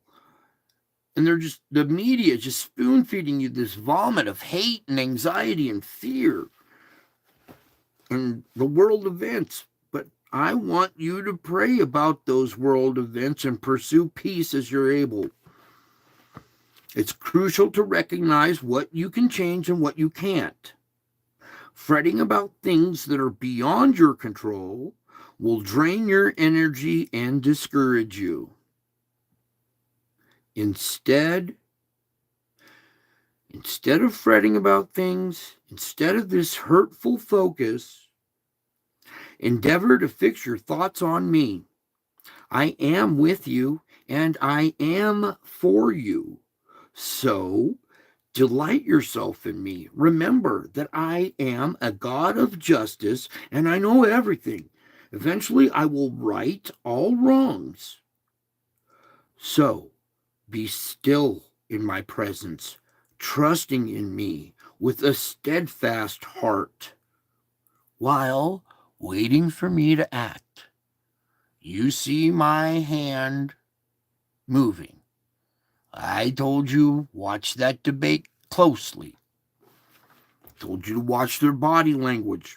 Told you to listen to every word, that I would be hanging on every word too, and non-word. But we got to try to stay focused. Focus your thoughts on me. Fix your thoughts on me. Fretting about things that are beyond your control drains your energy. It discourages you. It's a hurtful focus. Endeavor to fix your thoughts on me. I am with you and I am for you. If I am for you, who can be against you? They don't stand a chance. They have no, everything that they're dealing with is physical. They don't stand a chance. You already have victory. It's already won. It's already over. You're just watching the credits.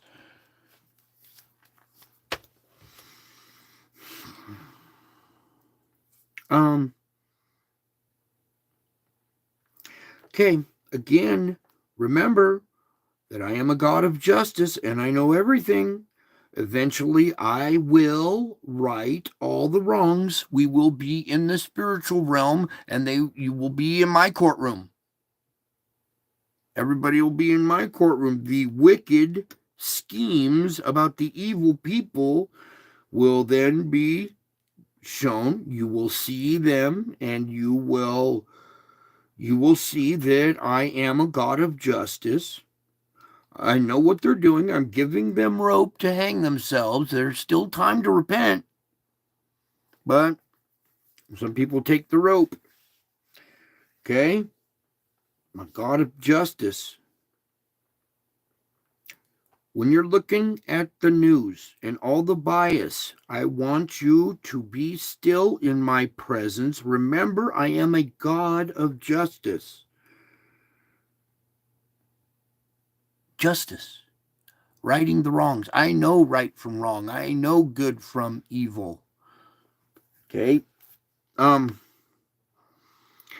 It all works together. When you fix your thoughts on me, you stop fretting about the things that are beyond your control. When you fix your thoughts on me, you aren't anxious and fearful. When you fix your thoughts on me, the visual imagery doesn't have the powerful impact on your brain chemistry. When you fix your thoughts on me, you don't worry about the evil people who prosper, huh? All of those things happen. All those things are relieved when you fix your thoughts on me and actually go ahead and just delight yourself in me. You can. This is real. This is it right now, and you are here participating. You are a family member. This is about a relationship, not religion. Are you getting to know me yet? Are you guys trusting me yet?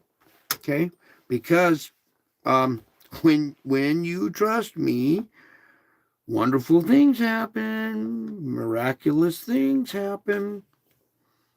You will finally know that, yes, indeed, I am a God of justice.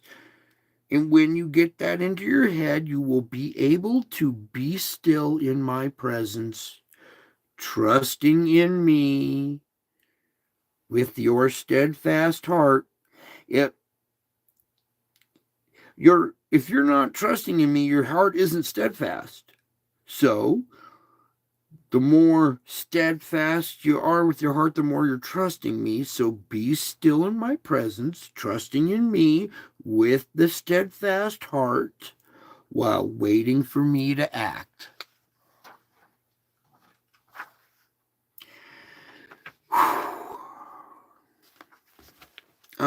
Next. Okay, so another important thing too.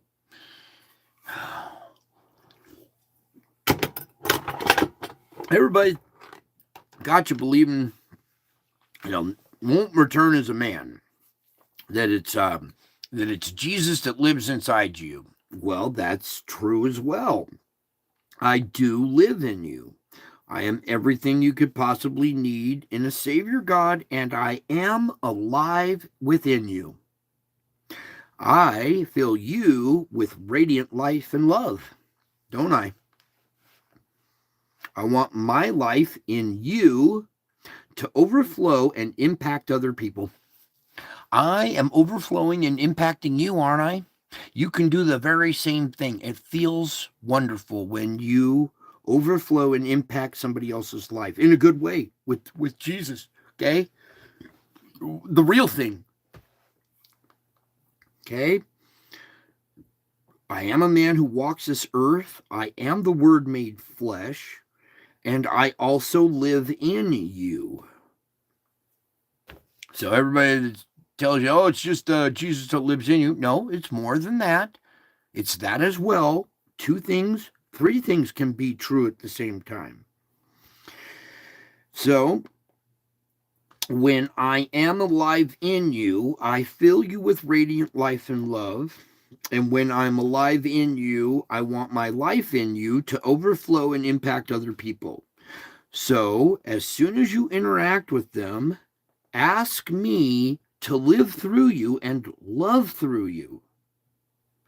So, you meet somebody, you're interacting with a family member or anybody. When you're interacting with somebody, ask me, just real quickly, briefly in your head, ask me to live through you and love through you. Because when you do that, all of a sudden, you feel this closer bond with the person you're talking to, right? No matter who it is, when you're talking to them with my love and my light overflowing through you, you'll interact with them. You'll ask me to live through you and love through you, and you'll just have this wonderful, tenfold better experience with people. It's really true. It really works if you apply it. You can't just sit here and listen to it. You actually have to take action and put these disciplines to work in your life. It takes work. It's not just all listening. You got to go out and apply it. These are tools that will help you. It sounds like it's homework or something, but when times get tough, you're going to need that tool. You reach in that toolbox and you're going to go, okay, here I go. And some of you are already making leaps and bounds. Yes, leaps and bounds. Some people are making little baby steps. That's good. There's no race here. Some people get it right away. Some people take baby steps. That doesn't matter. Leaps and bounds. You guys are doing awesome. I got more here. So, back to this. I want my life in you to overflow and impact other people when you interact with them. Okay, you're living through and loving through me when you're interacting with them. And when you collaborate with me in this way, my light will reflect from your face. Did you know that? My light will reflect from your face. Indeed, it will. When you collaborate with me in this way, when you interact with them and you're loving them and living, you ask me to live through you and love through you while you're talking to them. That's you collaborating with me. And when you do that, my light will reflect from your face and my love will grace your words. My love will grace your words. There's a new filter in your mind that when you talk to people, my love will grace your words. Okay? When you're looking at this and you're listening to me and you're practicing these disciplines, okay, it's a code to live by if you want to live happily and have peace, right? So you're seeing me. you're hearing me. You are now complete in me. All that you need for your salvation and your spiritual growth is found in me. Okay? Everything you need for your spiritual growth is found in me. Your salvation is found in me. And what am I trying to teach you guys? How to salvage each day? I'm teaching you the art of salvation. Did you even get that? Did you see that coming? Did you know I was doing that? Your faith, you now know. You are now complete in me. All you need now is to practice your salvaging days. And then when you do that, you teach other people how to. And when you salvage your day and my light is reflecting from your face, it will grace the other people that you interact with. You will salvage their day just by interacting with them. Just by smiling at them and saying, hey, how you doing? The dude was probably not doing too well. Wasn't happy. Nobody even cares. And you came up and showed some caring. You helped that person salvage their day.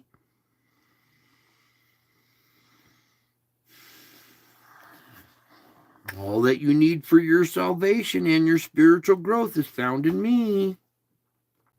And through my divine power, you have everything necessary to persevere in the eternal life I have given you.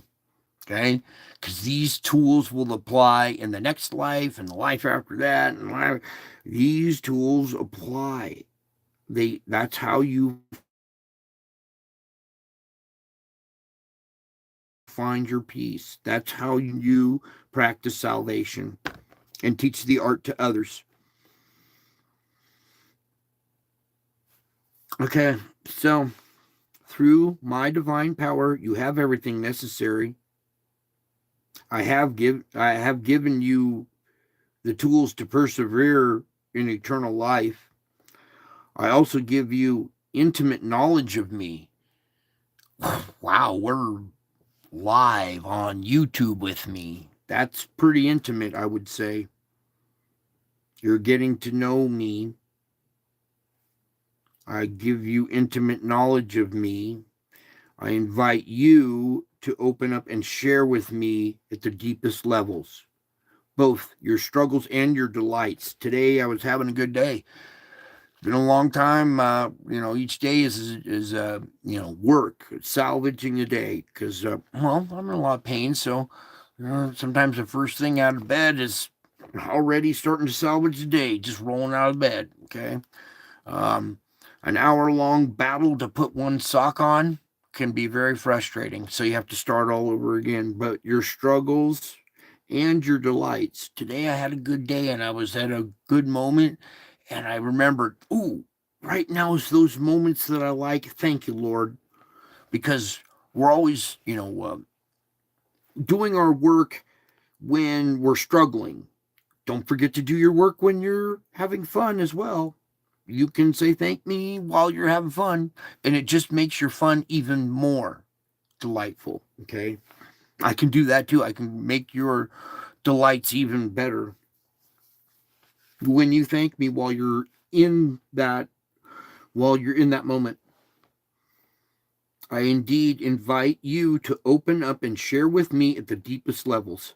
The deepest levels. That's for your mental health, the real issues, not the fake stuff that you tell your friends, not the fake stuff that you tell your family. Come on now, the real issues.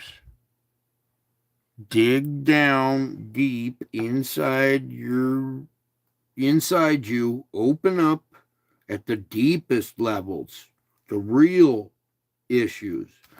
The molestations, the rape, the whatever. We're all scarred. There's been some gnarly stuff done to us, right? At the deepest levels. What good is fixing a scratch on the surface? It's just a scratch. just on the surface. I need to fix things at your deep level, your struggles, and your delights. Both of them. I invite you to open up and share with me at the deepest levels both your struggles and your delights. Find rest in my finished work on the cross and rejoice that you are eternally secure in me. I paid for you already. You're good to go. You're eternally secure with me. So rejoice, find rest in my finished work. Okay, you don't have to future trip. You don't have to worry. My finished work is what allows you to find rest and rejoice. I would, if I found this on YouTube and I would be jumping for joy. I'd be rejoicing. I'd be like, I can't believe this is really happening. I'm so stoked now that it really happened and I found the real thing. It really came true, and I am actually a true part of it. And then you just open up and share with me at the deepest levels, and I help you. I really do. Ask some of the people in this audience who practice some of this. That's why they're here. That's why they're back, because they, at first, maybe it didn't work, but they saw results. They saw something, and they're still here for this spiritual report. And you can indeed relax and find rest in my finished work. Now, whenever you're feeling sad, I want you to anticipate feeling joyful again. All right. There's the old story. A king wanted an object made for him that would make him feel happy when he was sad and make him feel sad when he was happy. And the artisan that was procured to make such an object struggled for a while, but then it finally came to him. It was the perfect thing, actually. So he got a nice piece of rock or whatever, and chiseled in there and inscribed in there a saying, and then polished it and made it all nice and pretty with the saying inscribed in there, "This too shall pass." So when he's happy, well, this too shall pass. But then when he's sad, it reminds him, well, this too shall pass. So whenever you're feeling sad, I want you to anticipate feeling joyful again. Don't forget, when you're also feeling joyful, there's probably going to be some sad times, because it's this ebb and flow. Positive, negative, positive, negative. We're trying to keep our balance, right? So I want you to anticipate feeling joyful again when you're feeling sad. Like right now. Right now you're feeling joyful, but after the debate, after you watch the news and you forget about me and you start feeling sad again, well, think about tomorrow night's show at midnight. I want you to anticipate midnight feeling joyful again, because that takes the sting out of your sorrow, because you know it's only temporary. Okay? So when you're feeling sad, anticipate feeling joyful. It takes the sting out of your sorrow, because then you know it's only temporary. This too shall pass. It's only temporary. Sadness tends to duplicate itself along the timeline, convincing you that you'll always be unhappy. Right there. This phrase that I got sectioned off here, convincing you that you'll always be unhappy. After the debate, everybody is convinced that they will always be unhappy. Some people see hope in that maybe Trump will be reelected, so some people see it as hope, and other people are upset. But we have this this habit of sadness duplicating itself. You get on the pity train. Oh, poor me, and you get sad, and then when you get on the pity train, it just gets even more and more. You slip into this slimy, slippery hole of self-pity. and you're convincing yourself that you'll always be unhappy. You can't live like that. You cannot walk around thinking that you'll always be unhappy. Tell yourself this is a lie, because it is. The truth is, all of my followers have infinite joy ahead of them, guaranteed throughout eternity, and no one can take that away from them. So remember that, and you can't convince yourself to be unhappy. It's impossible to be unhappy when the truth is my followers were going to inherit infinite joy, guaranteed throughout eternity. And now that you see and hear me, no one can take that joy away from you. It's guaranteed. See it? See the image? On Easter, guaranteed. That's why I keep showing these images. This is your guarantee. This is your peace. This is your courage. This is your rock. This is your foundation. This is your inheritance. No one can take it away from you. When my channel gets pulled down or the internet goes down, you will still know that this existed, that this happened. You will still know me. It will not change a thing. The more you trust me, it takes the sting out of your sorrow. That's what I'm here to do, is take the sting out of your sorrow. This is not my ego trip. You understand me? Good. No one can take this away from you. Rejoice. No one can take this away from you. You're looking at your guaranteed infinite joy. So there might be a few little things along the bumpy path here on Earth. We're in the last days. We're running out of time. So it's not much longer until you have infinite joy ahead of you. It's not much longer until you're guaranteed infinite joy. It's not much longer, and no one can take it away from you. It's only you convincing yourself that you'll always be unhappy. That's the only problem. So stop doing that stupid stuff. Quit convincing yourself you'll be unhappy. Salvage the day. Salvage the day. Jesus, help me salvage this day. Jesus, when you're complaining and you're about to go into a rant, your tirade, your temperature's high, steam's coming out your ears, and you're about to scream some obscenities, right before you do your rant or your complaint, I want you to stop for a minute. Jesus, please help me. Then, these people are driving me crazy. They're all over the place on their cell phones. They don't watch where they're going, blah, blah, blah, blah. That's how it's done. I hear your passion. Otherwise, all I hear is complaint.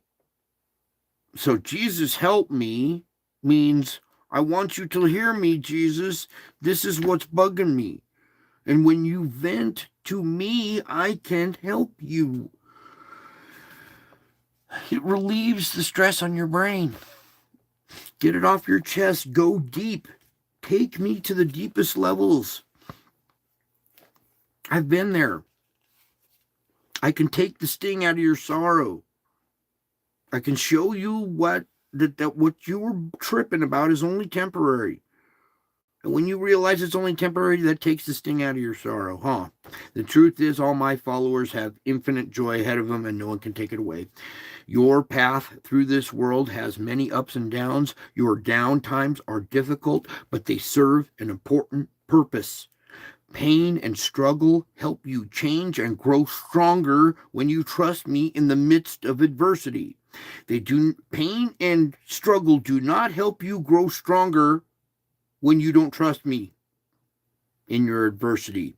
You can go through your adversity thinking you're getting stronger, but you're not if you don't trust me. So, pain and struggle help you change. They help you grow stronger when you trust in me. Okay? Your change, your pain, your struggle You can grow stronger from them when you trust in me in the midst of your adversity. So you're in the middle of your adversity and you're about to scream, you stupid people, blah, blah, blah, blah, blah, what. So before you do, you ask for my help. Your pain and struggle will then help you grow stronger because you asked for my help. You trusted in me in the midst of your adversity. So you're about to fly off the handle. Jesus, help me. I'm about to fly off the handle. All of a sudden, I hear your pain. I see your struggle, and I help you change and grow stronger.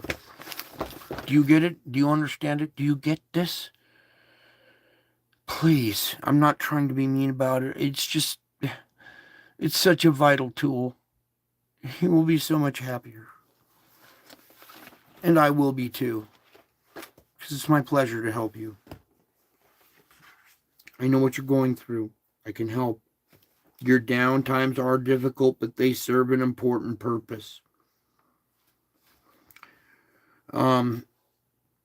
Now, when your pain and struggle help you change and grow stronger, because you're trusting in me during your adversity, your troubles are comparable to a woman enduring labor pains. Her suffering is very real, and she may wonder how much longer she can bear the pain. Much like you, during your struggle, you're wondering how much longer you can bear the pain. The pain and the struggle help you grow stronger, though. Okay? How do I put this? Okay, much like the woman enduring the labor pains, your troubles are comparable.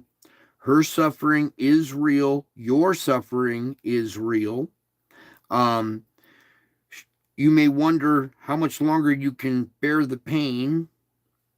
Now, this is an arduous struggle and it produces wonderful results.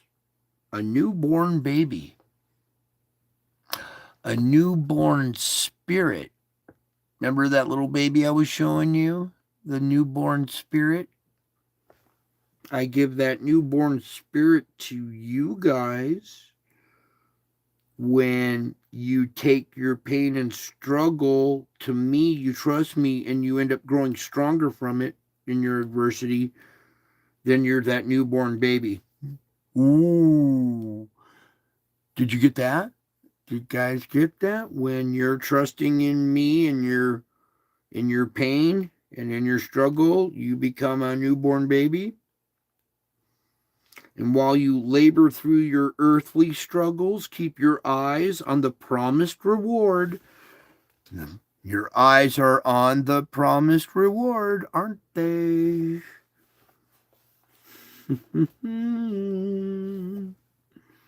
Keep your eyes on the promised reward. It's boundless joy in heaven.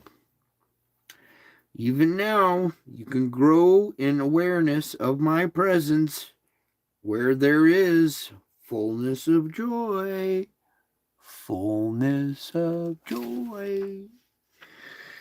And even while we're here, listening to me live, looking at me in the clouds, you're caught up with me in the clouds, by the way. This is my face as well in the clouds. And it's fascinating, it's intriguing, it's interesting, it's a miracle, it looks odd, it's intriguing, and you're caught up in it. It's like being caught up in a good book, being caught up in my notes here, being caught up in with me in the clouds. You are raptured. It's not like Hollywood where you levitate up in the air. It's actually a feeling inside of you. You're that new baby. You're newly born again. And you can still grow in awareness of my presence even while we're live. Okay? That's still possible, growing in awareness of my presence. And the more you grow in that awareness that I am actually here, I am a man, the flesh made word, or the word made flesh, sorry, walking around as a man. It's true. And you can grow in awareness of my presence. The more you grow, the more you understand that I'm here and you're trusting and you're learning, you're practicing these principles, you're growing in awareness where there's what? Fullness of joy? Oh. So, as you're growing in awareness of my presence, as we're practicing these salvaging your days, you're having results. By the way, some of you guys are really doing well. Leaps and bounds on a few people. The other ones that are taking baby steps, that's okay. That's okay. You are on the path, at least. Okay? Always remember that. So, as you grow, each episode that we watch here, and we keep going, and I keep showing you more and more stuff, teaching you more and more spiritual tricks, tools, you grow in awareness of my presence. So as you grow in that awareness, there's fullness of joy. Where do you find fullness of joy? In growing in awareness of my presence. I think that's enough. I'm getting kind of weak here. Now, this whole next lesson is transformation. But let's just we'll end with the word transformation. Because that's what this is about. Transformation. The person that you were before you came to this channel compared to the person that you are now. The trust that you put in me, taking the notes seriously, applying the concepts and finding results. Other little factors. There's different little factors that are addressing each one of you uniquely, individually. Okay, and how do I say it? I guess. Excuse me. You guys are doing great. You really are. I see your progress. How do I say that? I don't want to give you a big head, but you guys are really doing it. Some of you are leaps and bounds, and you're finding that happiness. And then you're really finding that I say I am, that these principles really work. Okay. The more you read the Bible too, that helps. It gives you more peace. It helps you learn more about my character as well. Okay, so it's the real deal. Where Brian Knight is coming like a lion. Where is that one? Oh, you want me to put that one on? We could put it on that one, I guess. Oh, there's weather report. There was a storm chaser chasing tornadoes, and he was pulled over to witness a van being flipped over here. And during the incident, there was a EVP captured, and we're just going to kind of end with this. I meant to start with this, but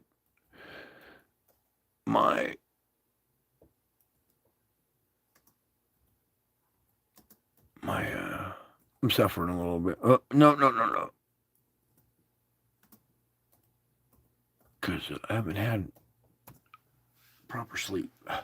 Okay, so right here is our event that happened here. Let's kill this light here.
Brian Knight is coming like a lion. Brian Knight is coming like a lion. Mm-hmm. Mm-hmm. There you go. All right. I love you guys. I put it all on the line for you guys. Okay. The ones who trust me and understand me and believe me have found the peace that transcends all understanding. All your adversity is now turned into opportunity, and you're living abundantly. And I'm so happy for you, so thankful for you. Again, with when you're about to lose it in the Jesus help me, and then you start to rant, a couple of you do the Jesus help me, and then you go to start to rant, and it's just not there anymore. It worked right off the bat. The Jesus help me worked right off the bat. You start to drop into your rant. You're like, Jesus help me, these people are gonna. Oh. It working faster and faster and faster. Pretty soon you won't even have the rant or the complaints. You'll automatically just go right to Jesus help me. It'll work instantly, and then you can move on. But until we get to that stage, you do what you need to do at your stage. Okay? You are making progress. I want you to repeat after me, even in replay. I am in the salvage business. Say that to yourself. Start practicing it, because it's going to be vital in the future. It's already vital right now. You guys are already using it and having success right now.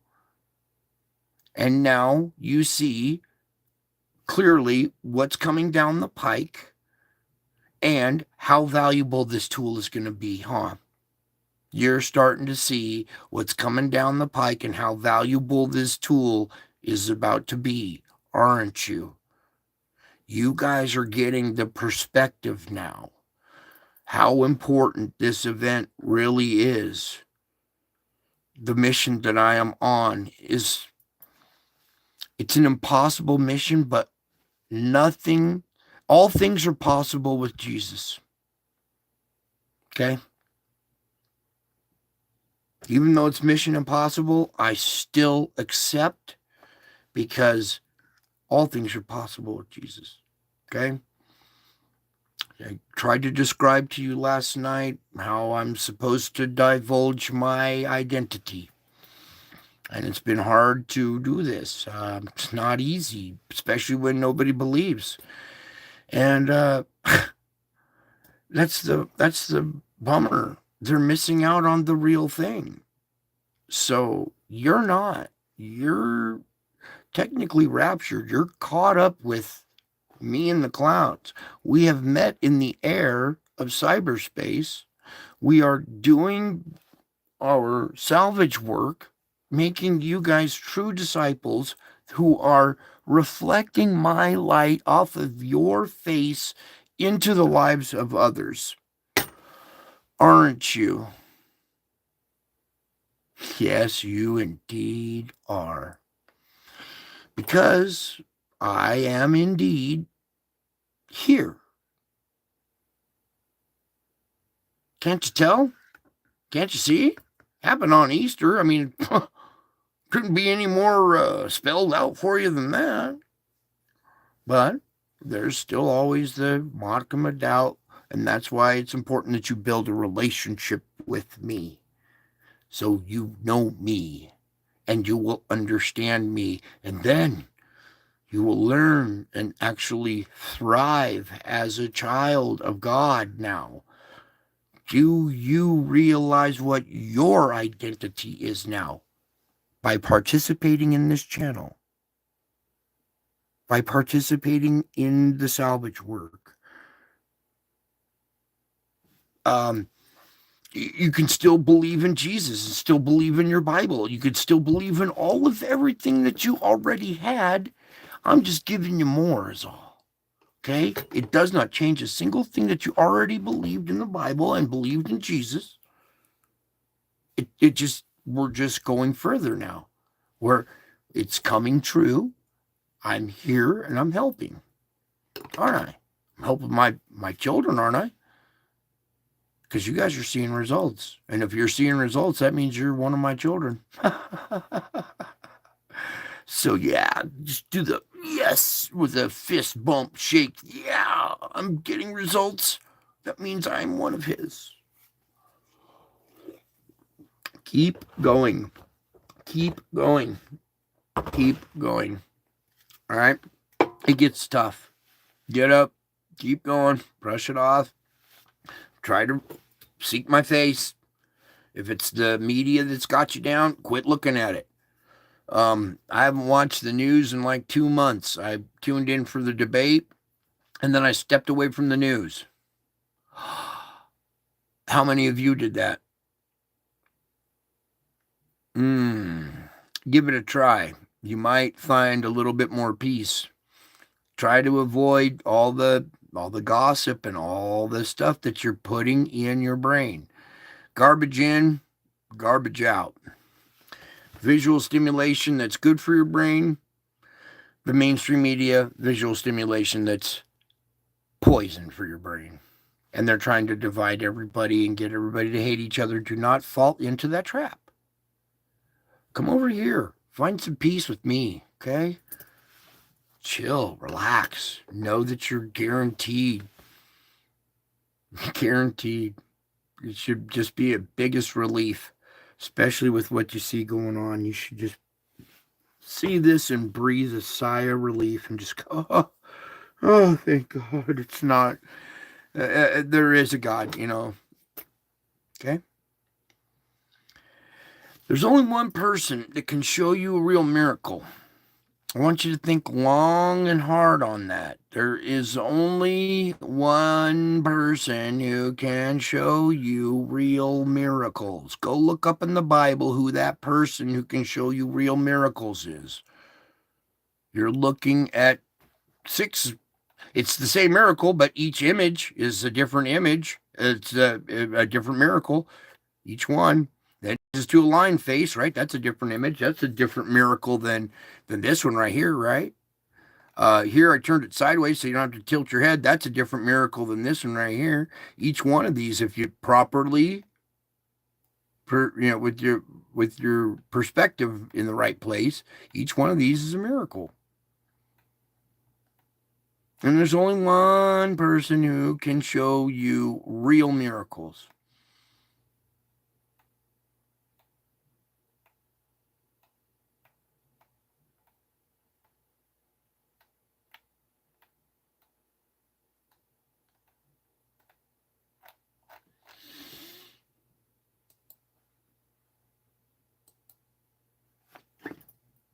One last thing here. They messed up my little the flip book that I made. And you could see how staggered and jumbled it was. So, it might rain later, then all you need is this bear skin. No. You're going to need a submarine, buddy.